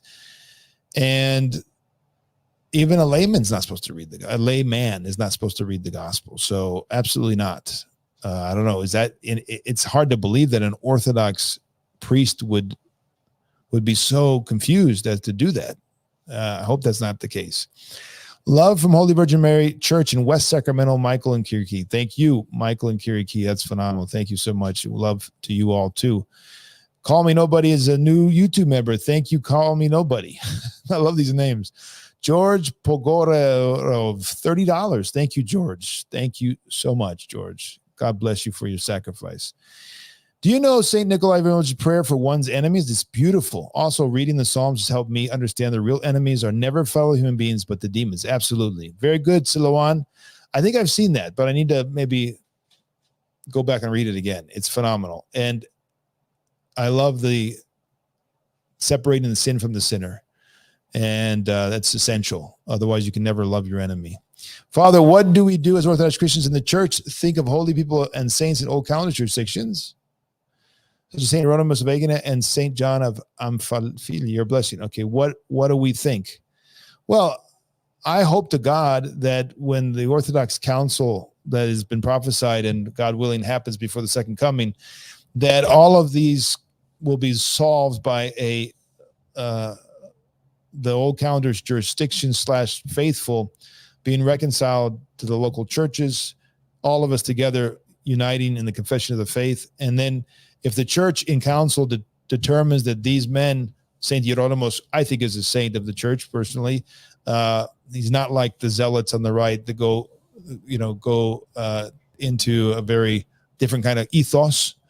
But in any case, we can't rule on that until the synods of the bishops, and we need restoration in a council, and then hopefully we can turn back and the church will recognize their sanctity. I certainly hope they're saints. I can't speak to that though. I'm not the church council. Father, Heers, as a long-time inquirer to Orthodox, your enlightened teachings have deepened my faith and inspired me to seek a parish to help me become a member of the church. Glory to God. Glory be to God. Glory be to God. So glad to hear that. That makes my month, and I appreciate you sharing that with us. Kumiko, morning glory. Morning glory. Thank you very much. Very appreciative of you becoming a YouTube member. Call Me Nobody. I think we already saw that, but maybe not. Thank you very much. Another donation from this wonderful person. How do you say that? Lily Skewed. Is it possible? Thank you so much. Is it possible for laymen to find themselves in a similar situation as yourself, or is this something that can only happen to clergymen? Well, in the sense that I'm been released but not recognized, released to Moscow but not recognized as being received, only clergymen can have this problem. Really, yeah, not going to be a problem for laymen. There are other problems for laymen, but this is not going to be one of them. What is your opinion on psychedelics for healing? One last thank you, Father Miguel. I have never heard of that suggested by any saint, by any elder, and so therefore I could not take a positive take on that, because that's just not going to happen. We're not going to start doing things that are totally outside of the witness of the saints. So the answer is don't see it. I don't know exactly what the case is for it, right? Is there a case for psychedelics for healing? Don't know that case, not examined that. So I'm not speaking from that perspective, but I'm speaking from the perspective of I've never heard or seen anybody of any sanctity say this is a path to healing. So I'd be very reticent to embrace that. And yeah, phenomenal. Okay. Do we have more? It just seems like it's never ending. It's amazing. I feel like maybe we're missing some. Are we missing any? these have been phenomenal, phenomenal support. Let me see if we're missing anybody here. I'm way at the top of this chat thing here, so let me go all the way down to the bottom here. All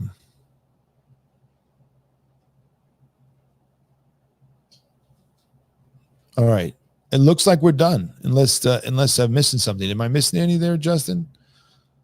We are now approaching the almost 3-hour mark. So unless we have some more comments, I think we're going to wrap it up for tonight.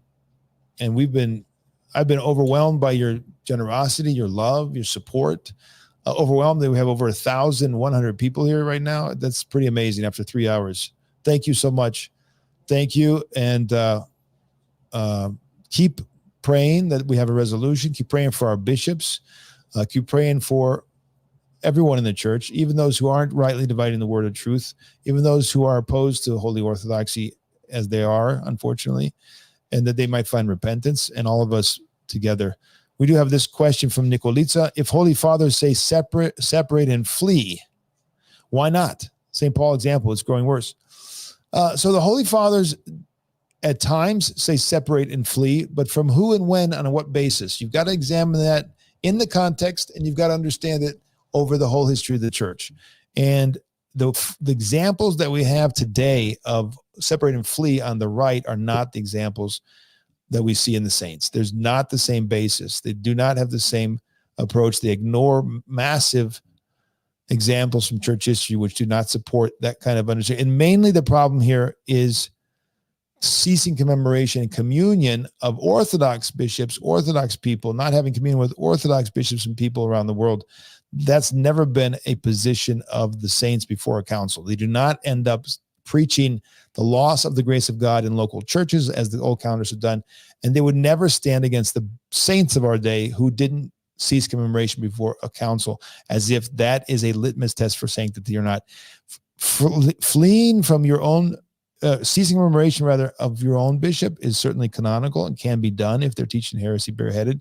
Doesn't mean they have to, but they can do that. And it's a difficult path that demands a lot of discernment and patience to be really efficacious for the whole church. Anyway, it's a long and involved discussion we've had. I've talked about this many, many times in this channel. What's the royal path? What's the patristic path? I would never embrace a position that leads me to deny the sanctity of such great saints as Porphyrios, Iakovos, Gabriel, Justin Popovich. I mean, to say you have to break communion and walk away from a local church if otherwise you cannot be a saint, which is what some of the old calendarist zealots have said, that means St. Justin Popovich is not a saint. And I mean, that's just absurd, right? Because he didn't walk away from the Serbian church. It's not true. What they say about that, it's not true. He never walked away. He was buried by the Serbian church. So the hierarchy and all the rest. He was opposed. Of course he was opposed, but he didn't fulfill their litmus test. So they're walking away from major saints with this extreme and undiscerning stance. Should we and can we flee from those who teach heresy to other Orthodox in the church? Absolutely. Can we leave a parish where they're doing terrible compromises of the faith to go to another Orthodox parish where they're not? Certainly. Should we walk away from the entire Orthodox church because there are people who are falling away and teaching heresy? Absolutely not. That makes no sense. So hopefully I've answered your question there, Nicolitza. And again, another donation. You don't have to, you can ask a question without a donation. It's okay. But we're grateful if you want to give. Now I'm curious what those other problems that laymen can have are. Well, they can be persecuted by other laymen, by other clergy. They can be, if they're standing up and confessing the faith in a situation where people are compromising, they could see a lot of hardship just on a social level. But I don't think you're going to see the level of persecution you would see in the clergy, but it's happened. I mean, we have examples in our day of laymen who were persecuted by hierarchy and excommunicated unjustly in Greece. There's such a case. Panos says exactly. We don't hate our bishops despite their stumblings. We remember that they need our prayers as always. Absolutely, Panos. And please do pray for them. And thank you for that. And your donation, as always, Panos is one of the great friends of Orthodox Ethos. We're very grateful. So absolutely. And that should be the close. I think our closing remark should be exactly that whatever I've told you tonight, whatever we've talked about, prayer for the bishops, prayer for the church, prayer for the reconciliation of this matter, and stay the course, be patient until the end. And God's in control, and he allows everything that happens. So glory be to God. All right. Let's see if we got anything else. Let's see. Anything else? I don't see it. I'm going to close it out. I thank you very much for joining us tonight, and we'll see you again on Thursday for Mystery of Christ. Join us all on Thursday for the Mystery of Christ. The weekly lesson. We'll be back with the Book of Revelation next Tuesday. See you soon. Good night. God bless. Adios.